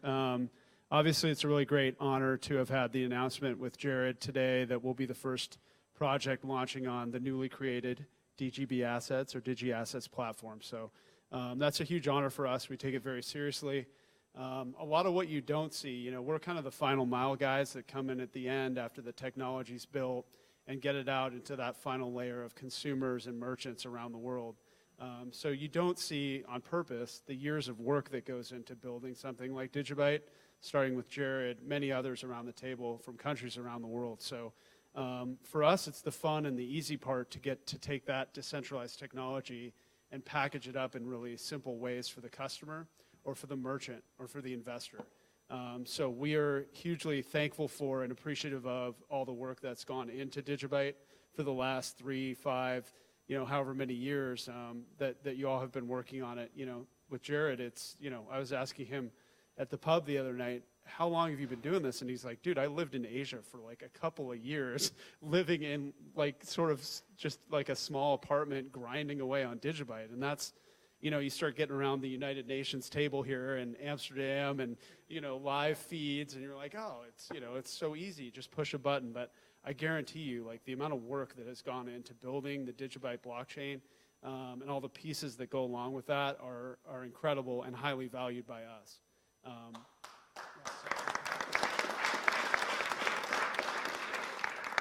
Anyway, so thank you for that. But now it's our job to try to be that final mile piece, like I said, where we come in, we try to package this up in the same ways that the credit card guys did, 30, 40 years ago. They're walking into merchant windows going, this paper bill is going to be this plastic card with a strip on it, and these stickers are going to go on your windows, and the merchant's like, just give me like my native fiat and go. So there's definitely a lag time to these things, and we want to try to be expediters of that. So So the slide that I like to start out with, I was just thinking about this the other night. There's Jared. Right? It's like, that is now a $1 trillion company, with an empire in the Pacific Northwest and many other countries around the world. But it starts here with ugly stained carpet and a janky monitor or 3 and a bunch of, wires and cords and stuff. And a guy, who's probably being ready to be misunderstood for 5 to 10 years before his technology gets out into the market. So as he and she build these things, it's really important for us, I think, to know that we're very, very early. We're in the 1% of folks that have bought, sold, interacted, invested with this type of technology. So in the same way that these folks said, the internet's going to be different, it's not just going to be an update to the fax machine. We're thinking that too with the blockchain and how disintermediated it can be, and how much economic autonomy it can build around countries and across borders. So we're extremely excited about trying to harness that back and give it some packaging that people will be able to understand, touch, feel, because once they do, it's on. So we're really excited about that. So why DigiByte? So as you heard just now with the global announcement, we'll be the first project to kind of formally launch on top of DGB Assets. We selected it across a whole number of matrix decisions. So speed, security, scalability, reliability, distribution, decentralization, low fees, and finally community, which you see here today. There's some empty chairs behind us, but there's a whole full section back there, which is awesome and great to see. And I know people are in from countries around the world. Guys that I couldn't wait to meet here today, you know, that we've met on Twitter and stuff like that, where it's like, oh, you're from England, you're from Germany. So it's really cool. You have a friend everywhere you go with DigiByte. This is our team. This is just a picture we took the other day at our little WeWork office down in San Diego. So we're a lot of countries and languages and you know, brought together by a singular mission of trying to get blockchain technology into the hands of people that want to start trying to use it, understand it. So we're very focused in that sense. We've been a small, self-funded group for the last probably about 18 months. I met Jared almost a year ago. We were speaking together on a conference. During that time, we were in the process of trying to invent the Block 30 index, which is now out today. It's a multi-factor index that we were trying to give some shape to the market. We were really optimistic about what crypto and what blockchain technology could do for people, but we were disheartened by the fact that pundits were getting on the drive-by media saying, no shape, no fundamentals, will never work. Well, if you look at man-made markets over time, I mean, whether it was the 29 crash or the 90s internet crash or Bitcoin in 1718, they always go through these plateau cycles of the technology hype cycle, and then out of those ashes comes the Phoenix-type companies and the Phoenix-type applications that really have legacy staying power. And that's what we hope to be, is Wave 2 folks that learn from Wave 1 pioneers of the space, and trying to be that connective tissue between the original folks from Wave 1 that built this, and then moving it forward into the next wave of really sustainable businesses on top of the application layer. So that's the function of Block 30 Labs. And I think we have the team to do it. You know, I'm highly honored by the fact that we have people on our unit that, you know, are working with Apple, Dell, Lexus, Royal Caribbean as brands, to help get them out into, like I said, that, you know, over 7 billion people and 50 million merchant windows. And that's our goal now with blockchain technology. So we went out and got best of breed in every single zone.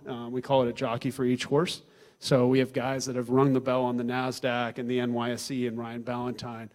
We have guys like Jeff that have scaled multi-million-dollar companies and are teaching at universities in the United States. We have Mark Grado, who does the branding and optics for some of the top brands in the world in consumer electronics and technology. So we just have an amazing team of people, many of whom are working at their cost, and for some upcoming tokens that we'll talk about as we move forward. But it's a true crypto project in that sense, and we're also all holders of DigiByte, so and we love it. So here are some clients and partners from our work history, just names you would know, and we want to try to get crypto out of the shadows and into the next wave of the internet, which we really see as 3.0. And it would be a shame if mega tech and collectivist tech, same 5 big companies in the United States, if they own Web 3.0, Web 3.0 will have not realized its vision of decentralization and data security and privacy and economic autonomy. So you have a system in the United States where 84% of the stocks are held by 10% of the wallets. And you cannot build nations on that. You can't build generational continuity on that financially. So our goal with helping get blockchain into wallets around the world is to ensure that we have wealth spread and generational cohesiveness in terms of how we build our planet together economically. And it's really important. I mean, so we're an extremely mission-driven company in that sense. So the 3 ways that we're going to package up blockchain technology for consumers and merchants is give them the ability to buy, sell, and invest in the blockchain. Kind of the 3 things you need to do, the core pillars of what you need to do economically to be viable in the world. And so on our marketplace, we'll give people the ability to use DGB assets in very functional ways, whether that's a high-end piece of art or a fractionalized portion of real estate in Idaho. You know, these sorts of things, concert tickets, a restored Ford Bronco, you know, these kinds of things where you say, okay, this has economic utility, but it's also a shared function of something that a global buyer or a seller or a global maker or creator or a global consumer and a global audience will be able to connect with one another in a more secure and binary way. And we're really excited to try to bring that value to the global marketplace. You've seen it with an Alibaba or an Amazon on top of the internet layer. but it's t-shirts and pacifiers. So we're not getting in the game of trying to have a website that pushes commodities, depreciable commodities. This is the exchange of value. So it's more upmarket, it's lower in transaction volume, but the premium is higher both between people and between the buyer and the seller. Secondly, we're going to have a pay wallet that will give people the ability to pay with multiple currencies at the shelf, both offline and online. So that's a merchant window, that's a website. So much of what we're trying to do is get these things from being in the hands of 1% of people to 99% of the rest of us that want to use, send, spend, pay, peg, all these sorts of things from their wallet, but just don't have the tool set to do it yet because it's so deep down in the tech stack. And so what we want to do is reduce the complexity and the mystification of this stuff and say, hey, this is really elegant technology. Yeah, lots of people are working on it. Don't look under the hood. It's very complex. But now you can send and spend with that at the merchant window in the same way you could use a credit card or Apple Pay from your phone. And we think that's a critical next step. So we'll be getting in the game on that. That wallet product is in beta right now. Adam Wolf, from the creator of DigiCafe, has joined our team full-time, so he's leading us as the technology lead. He's doing amazing work there. You'll be able to pay with DigiByte down the street or around the world, and so we're really excited to empower that, as well as Bitcoin and some other key things that we want people to use, including our own native token, which I'll be talking about. And then lastly, the third pillar of the stool is the financial product. So this is a really exciting product. We're actually running ahead of schedule on this, as we are with the rest of our entire project roadmap. This is a product that we had in mind. We put it out there last November, December. Hey, we're going to start taking digital assets, and in the exact same way as an ETF is a wrapper around stocks, we're going to put a digital wrapper around these other digital assets. Because a big part of these markets, and the reason why we only have 1% penetration so far globally, is that these markets go like this on price, right? And so people are scared. They go, oh, it's too hot to handle. I don't want to touch it. I heard it's a day trader's playground. And sometimes it is, and it is so. But we want to try to change that to guide major inflows. And the way that, the traditional financial markets have done that over the last 25 years, ETFs have become a $4.5 trillion product line. Simply because people said, okay, great. So with one click, I can own these 30 stocks in the Dow 30. And that's why we created the Block 30, is to start to take the Block 3, the Block 5, the Block 10, the Block 20, and the Block 30 over time, tie those to a really intelligent multi-factor index, and put them in a digital basket for the customer. And so we recently launched that here over the last month with CoinBook in the United States to non-accredited investors, which is huge, I think, for crypto.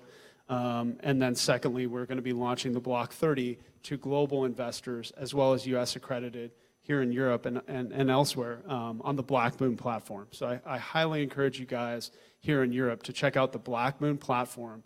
They're doing stuff that is 5 years ahead of the traditional financial markets in terms of digital tokenization. So that's taking a basket of assets in a digital token, whether it's digital assets or stocks or bonds or real estate, and putting it into a digital asset like DGB assets for the customer to buy and hold in one click from their digital wallet. And we really think that that's sort of the threshold moment for being able to step into mass adoption. So those are the three ways we're going to try to get this stuff out to people over the next 10 to 20 years. The business model we learned from on Web 2.0 was Alibaba. They've done a masterful job of getting in, like I said, t-shirts, pacifiers, mattresses. When you check out, you go into a pay wallet that now has almost 1 billion people in it. They also put you in one-touch click mode to a financial set of products.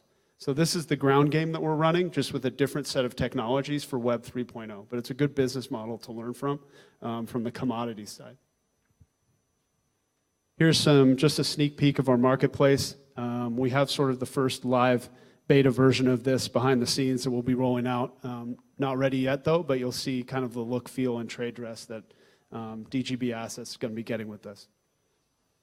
Thanks, Sophie. So we'll start to calibrate people by industry. So like I said, if you're a restoration guy or you're interested in buying 20% of a food truck in Miami, we see commerce really becoming shared in the economy. So you look at a Bird scooter getting a $3 billion valuation by pairing a rider with a scooter. So it's an incredible economy right now. VRBO, Bird, Airbnb, Uber, They all found really niche, deep vertical markets that took them into the billions on valuations. We'd like to try to do the same thing for the exchange of assets. And we all have them, right? I mean, everything is an asset if you look at it that way, or need to in your financial life. So we want to give people the opportunity to buy, sell, and invest on the blockchain. So we'll start to hover around recommendations for folks. I was on travel in Argentina in December, and we went to a place called the Vines of Mendoza, where they auctioned off to customers around the world. Each customer could buy a row of vines. That's a perfect illustration of what tokenization can be, where you say, you know what, we want to build a clubhouse, a 100-room hotel, a Francis Momon restaurant, and have a safari experience staff. You can auction off, like each one of these vines was auctioned off to a family. So like a family in California says, okay, I want to own part of a tokenized portion of a winery in Argentina. They get their own bottle each year, they get to show it to their friends, you know, these sorts of things. And then the landowner gets to gain liquidity to build out new projects and stimulate disintermediated economic activity. So really exciting stuff that gets freed up really quickly here.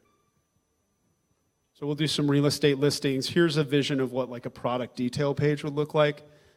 In my day job at Epson, I have about 450 products that we have to manage at any given time on Amazon, Walmart, Best Buy, that sort of thing. And so you're always looking at your product detail pages, your videos, your imagery, figuring out what drives the customer to begin to engage in activity with one another on the buyer-seller level. And we'll also be looking at some origin assurance type of products as well. So business listings. Millennials statistically are not buying the whole parcel. They're not buying standalone suburban homes in the United States. So our economic tools have to change in terms of how we communicate with these people that are, you know, I'm 40 and I watch 40 and under, and their economic activity is totally different from people that are older than they are. And we need to adjust our tool set for them to be able to engage in what they're interested in. They'd much rather have 4 of them buy a rental and take it 5 weekends a year for Coachella and Stagecoach and then rent it out the other 48 weeks. They're very much a stay and pay and go away type of audience instead of buying the whole standalone suburban home, movie theaters, golf courses, on and on. I mean, the economic principles are changing very, very quickly. And in order for us to have a cohesive landscape economically, we need to create tool sets that give people a sense of being in the game, or some sense of economic activity where you lower the barrier to entry on economic participation. Physical assets, creative assets, etc. These guys are way ahead on that stuff, which is awesome to see. Origin assurance, these sorts of things. And then here's the pay client, so you'll start to see this come in. The goal is scan and pay, tap and pay, and then pay and peg for the merchant. So much of the objections we hear in the field, so we're like 90% of the point of sale market at Epson globally for receipts. So much of what you hear from the merchant layer is, dude, it's cool, there's no reason for me not to take it, but I need to be able to peg into my native fiat if they like their fiat, right? There's some zones like Venezuela or LATAM where they say, oh, I'll keep it in, you know, Bitcoin or these sorts of things. But in strong fiat zones, you want to be able to pay and peg. And so we're very excited to start to partner with some technologies and exchanges that will be able to provide that custodial capability as well as that technology capability. And then lastly, our financial division. So Josiah, this is not a bank. Promise. It's just an ability to take a decentralized public blockchain layer and lend it some immediate impact on the customer to be able to participate. So we don't have branches. We're not closed on Saturdays. We don't have hours. This is true economic activity in its purest form for the customer. And we wanted to do that in a way that gives people the ability to invest in one click, and that's absolutely critical. So if you see on the next slide, 57% of people are not investing, and that's huge. I mean, that's not a gap, that's a Grand Canyon, and it's really, really important for us to get people investing. This number goes to 99% in blockchain, and so it's great for all of us that are holding early if the market goes.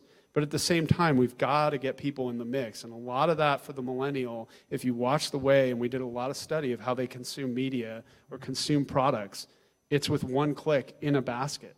And so we need to be able to provide them with that. They go, okay, cool, so I can own the top 30 US stocks or European stocks in one click in this little round token on my phone.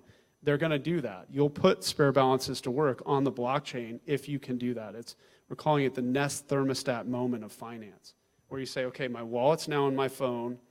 Wait, I don't need to just have it sitting dormant in a checking account. If I press go, I can actually own 20 mixed assets in one DGB asset token. Really exciting stuff, and we think finance goes there over the next 5, 10, 15 years, and we want to be there. So the Block 3, this is currently outperforming $30 trillion worth of non-levered ETF and mutual fund products, so we're very excited about that. We're not Wall Street guys, but we're certainly excited to outperform. But we can't take the credit for that. We're just packaging up assets that guys like you are building, and so we're really excited to do that in very simple ways for the customer. And then Black Moon, this will be launching very soon. Future state, so phase 2 is about putting this into one digital basket for the customer. In this case, the example I've used is digital assets. And then over time, on the next slide, the end state is that true Nest thermostat moment, where you start to take one Block 360 mixed token and you say, okay, what's my ideal outcome for my portfolio? Getting people thinking creatively about how they can tokenize assets into one click. That's the true end state of where we'd like to get, where you have Boeing next to Bitcoin, next to Facebook, next to Alibaba. Very exciting stuff that Black Moon platform is actually already starting to do today. So very honored to be a brand platform for them. And here's just a note from the former CEO of NASDAQ, who it's nice to get the substantiation. He says, right now 100% of the stocks and bonds could be tokenized. In 5 years, they all will be tokenized. So we're fine trying to be first on that game. So. Okay, so the final big announcement for today, and thank you all for your time, is that we have the Block 30 Labs ecosystem. You've sort of seen how we're going to get people from a marketplace, check them out on a pay wallet, and then offer them financial products in one click. So very cohesive 1, 2, 3 breadcrumbs. The final announcement that we're going to be making is that we are going to take on credit cards with our own native currency inside that ecosystem. So about $1 trillion in fees leaves the small business and customer wallet every year to credit cards. Credit cards have an average of 6 fees per card. So you have stores like our Kroger in the United States that is literally booting out Visa because their fees are so prohibitive. So we have an exciting set of technologies that can take that on and save that 3% back into the customer wallet or the merchant wallet at a near 3% level. So if we can put $1 trillion back into the economic system, we're really excited about that, even if it's in small chunks along the way. So that's what we're trying to do here. On the next slide, you'll see the way we've teed that up is, so this will be a DGB asset. This will be packaged as a DGB asset, and it'll be packaged for the merchant and for the customer, specifically for what they're calling in the United States a consumptive utility token. So this is a consumptive asset, the intent of which is to spend. So send, spend, pay, peg, right? You store your Bitcoin, you spend your blocks. And so we're trying to give a commodity-driven unit to the blockchain. If you watch the arc of cloud, it wasn't until Alibaba or Amazon packaged up the cloud into the merchant and the consumer layer in a way they understood it, and that's when it became a $1 trillion business. We think blockchain is at that cloud moment. Just some coverage we're getting here. So this is packaging up things like DGB or blocks into our multi-currency pay wallet and putting it on Windows, stacking up, right, and comparing against Visa, MasterCard, Discover. So blockchain isn't being packaged like this right now, and we're going to start with that today. So these stickers are in my briefcase, and we'll have a few of them up by the end of the night. I promise you that with these guys. So I know that. And again, just leaning into the performance specifications of DigiByte under the hood. You know, I see the England guys, like, you know, we sponsor the Mercedes Formula One team at Epson. It's like every year you pick the best engine for your race car. And DigiByte, we just looked at it and said, okay, we've got the shell and the race team and the uniforms and the trade dress and the brand and like, what is the best engine for our car? And DigiByte is just, everything can be powered by DigiByte. It's just a premier technology that you want under the hood. So we're really excited to package that up in a way that the average customer can quickly understand in one click. And again, you start to look at credit cards, you say, okay, how can we stack up and compare? And the answer is that we can grossly outpace them on a lot of different fees that are not anything kind for the customer. And finally, just bringing it all together, here's like a marketplace listing where a customer come in, create a listing. So in this case, one of our angel investors is the owner of some amusement parks and some escape rooms in the United States. Let's say he wants to sell 10% of one of his locations in Kansas City for $10,000. So you come in, you learn about the business history, the listings, et cetera. As a millennial, you say, oh, I didn't know I could be a business owner. This is very cool. I get to play Shark Tank from my couch. And so you would create your security token. You would say the percentage you want to sell of that business, check off your rules and your regulations and your compliance and your terms and conditions. Create the token. Customer goes to check out. We attack credit cards here on the fee layer with blocks. Powered by DigiByte. So it's, do you want to check out here for Visa, or do you want to save 3% on blocks? So the #1 submission on Venmo right now in the United States is rent. So kids are paying rent on their credit cards, and they're paying 3% to do it.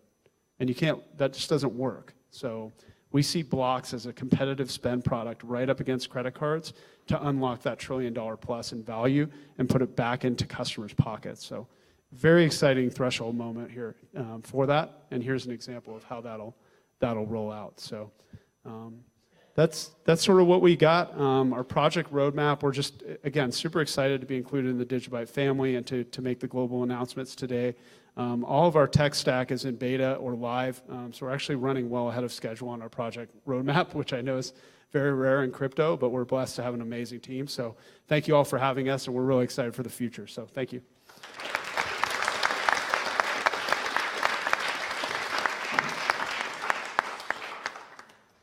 Thank you so much, Brian. That was great. And finally, I think would be really good to talk about Jared's latest book. So, what blockchain will be in 2035? Thanks, Steffi. And once again, I want to personally thank everyone that's here.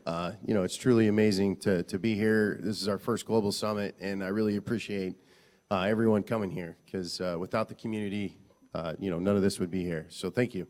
As Steffi mentioned, I'm currently, well, we're pretty close to releasing a book called Blockchain 2035, the digital DNA of Internet 3.0. And we came up with the name for the title because the year 2035 is actually the last year, or the year that the very last DigiByte will be minted. And for those that are worried that the network's going to end then, it's not. It'll keep going.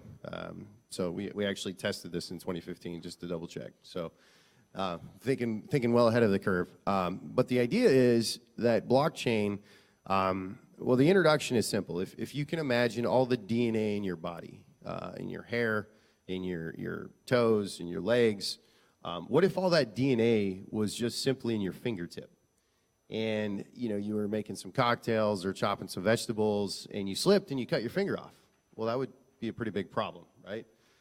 But that's actually how we architect all of our data solutions on the internet today. That's why you have all these, you know, data breaches, cyber attacks, because we have these centralized repositories for all our most important information. But if you look around us, you can see that nature didn't do that. It took the most, you know, important information out there, it decentralized it, and it secured it. And blockchain technology is really a paradigm shift in that it is mimicking the data systems we see in nature. So that's kind of the lead into the book.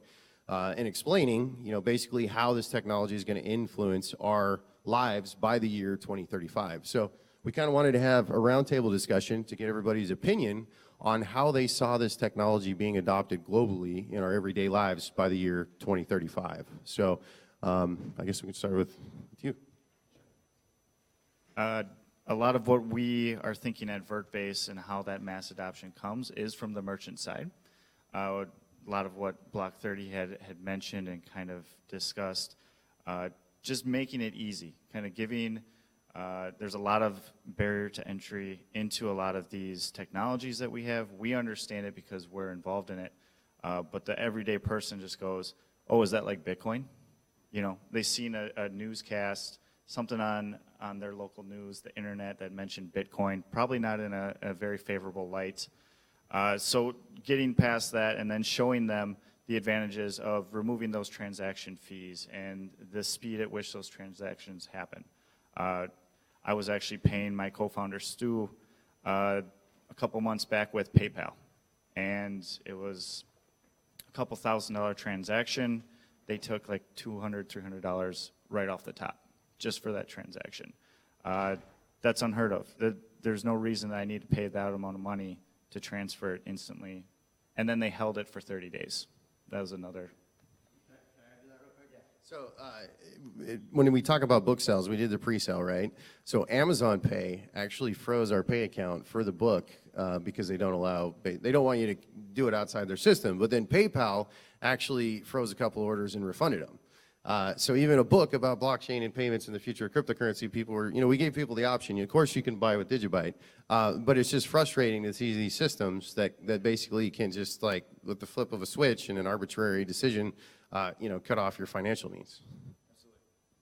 Yeah, they have all the control, and it's sometimes for good, but more times than not, it's for bad because it's for their own favorable control.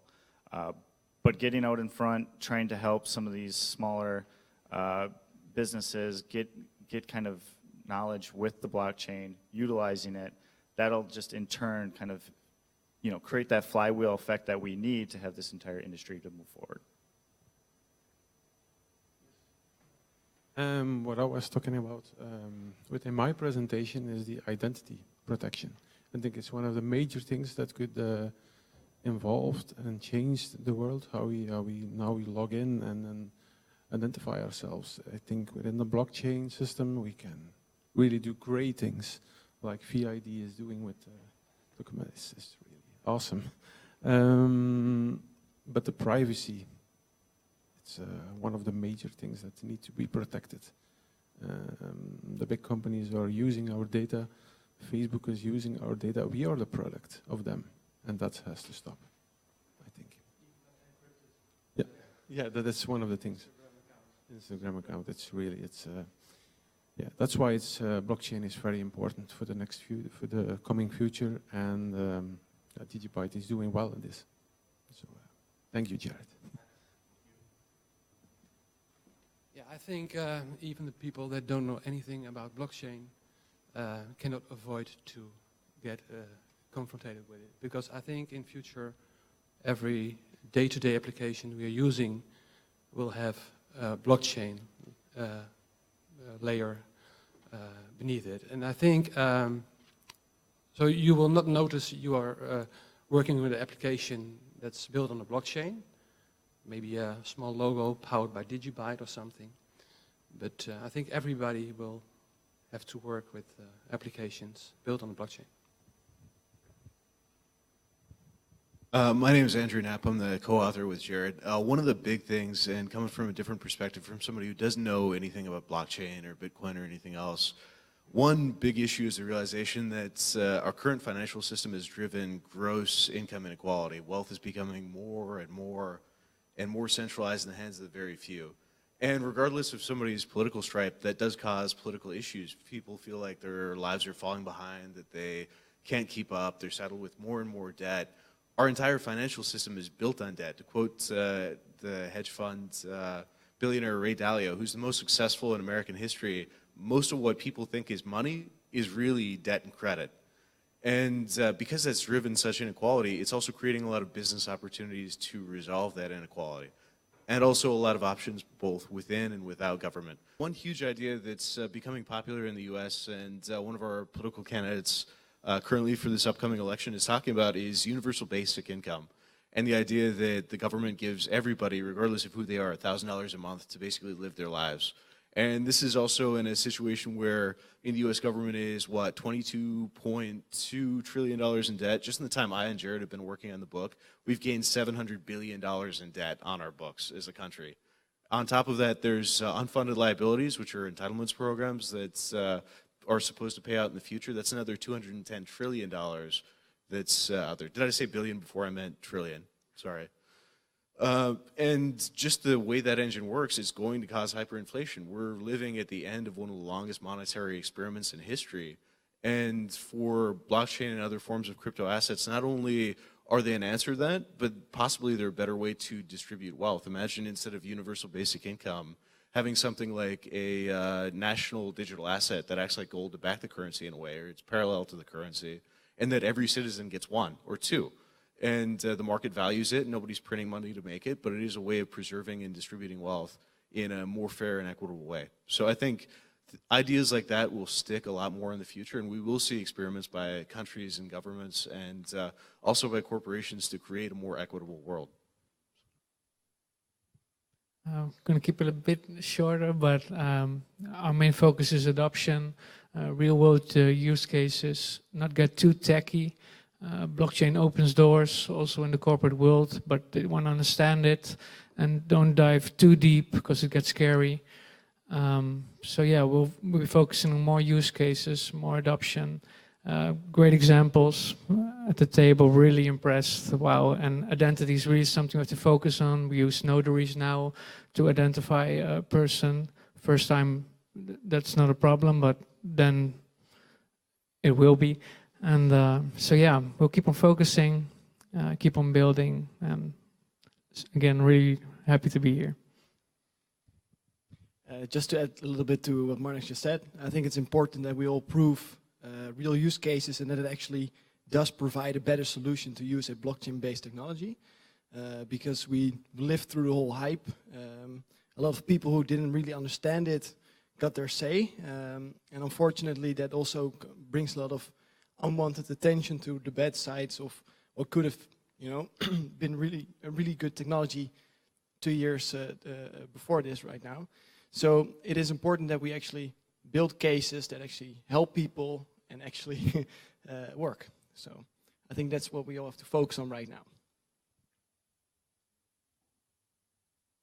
So another thing that comes to mind is that no matter how fantastic your technology might be, if you cannot explain it, it will never get mainstream adoption. If I can explain V-ID to my mom, and it's great, and that's part of what we're doing. That if you and your ideas and your idea especially are explainable, and I really think that is the way to go, because else we're gonna keep rolling around in this blockchain is Bitcoin, the whole thing.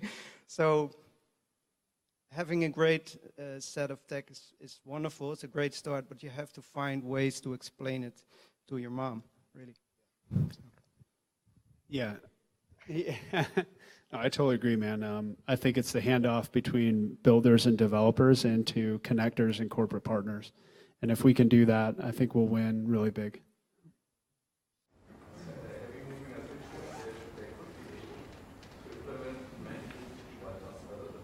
Yeah, so the question is...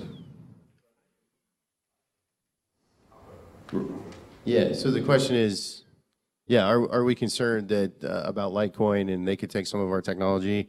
A simple answer, DigiByte originally started as an experiment to improve the Bitcoin core protocol. And the original hope was when we put this code out there and some of the efficiencies that they would adopt it. And to this day, that hasn't happened. Bitcoin Cash did. In fact, if it wasn't for DigiByte, Bitcoin Cash and the Bitcoin SV drama wouldn't even have happened because the blockchain would have froze and died. So, because they implemented our DigiShield basically in real time. They actually literally forked from it and then made a bunch of comments criticizing us for not commenting our code better. So that's how I can tell that.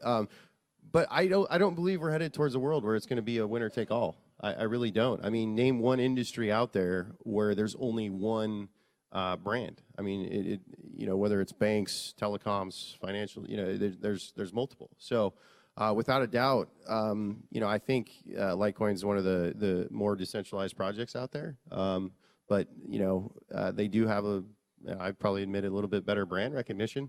But the way I look at it, we keep focused, we keep working, and we keep driving. And we make the best possible product we can, and then we get out there and we start, raising awareness, and that's why we're here. That's why I'm working on the book, and it's like you said, if you can't explain it, that's the biggest hurdle is education and awareness. So. Yeah, I think if you look at FANG, Facebook, Apple, Amazon, Netflix, and Google taking up, on some days over 50% of the U.S. stock market. in terms of trading and market cap. There's been great success between technologies in a grouped sector. And so I think it's, it's never a one or the other type of market in terms of innovation. And so I think our hope for blockchain is that you silo bust and you get people working together to take the best pieces of tech, which can be implemented across platforms, to move the technology forward in a way that benefits the customer. And I think as long as our respective projects stay really intent on benefiting the end user, the right technology will win out. And I think a major weakness of crypto is that you don't go on StockTwits and hear someone say, I would never invest in Amazon. However, I've invested in Facebook. These sorts of things. And so I think what we need to do as a unit globally is just say, what, guys, like, this is really cool tech. Yeah, you've got your sort of derivation of it, and we have ours. If you group those together and people start to really experience which technology is right for them, then they can figure out how much they want to invest in a certain project. But collective adoption and collective movement forward is absolutely critical, and they're not inextricably intertwined. You can do one without the other. So I think it's really important for us to work together. Yeah, just one more quick thought on that. In terms of Litecoin and Bitcoin, I don't see any major real innovations occurring anytime soon. Those projects are just too big. There's just too many moving components, and it would be too contentious to make any real kind of fundamental changes. Most of the innovation in this space is happening in outside projects, and so that's what we're doing with Dandelion, DigiAssets, this other stuff. So, yeah. But thank you very much for everybody to be here, and a special thank you also to Justin and Stuart from Vertbase for making this event happen. Yeah, thank you guys.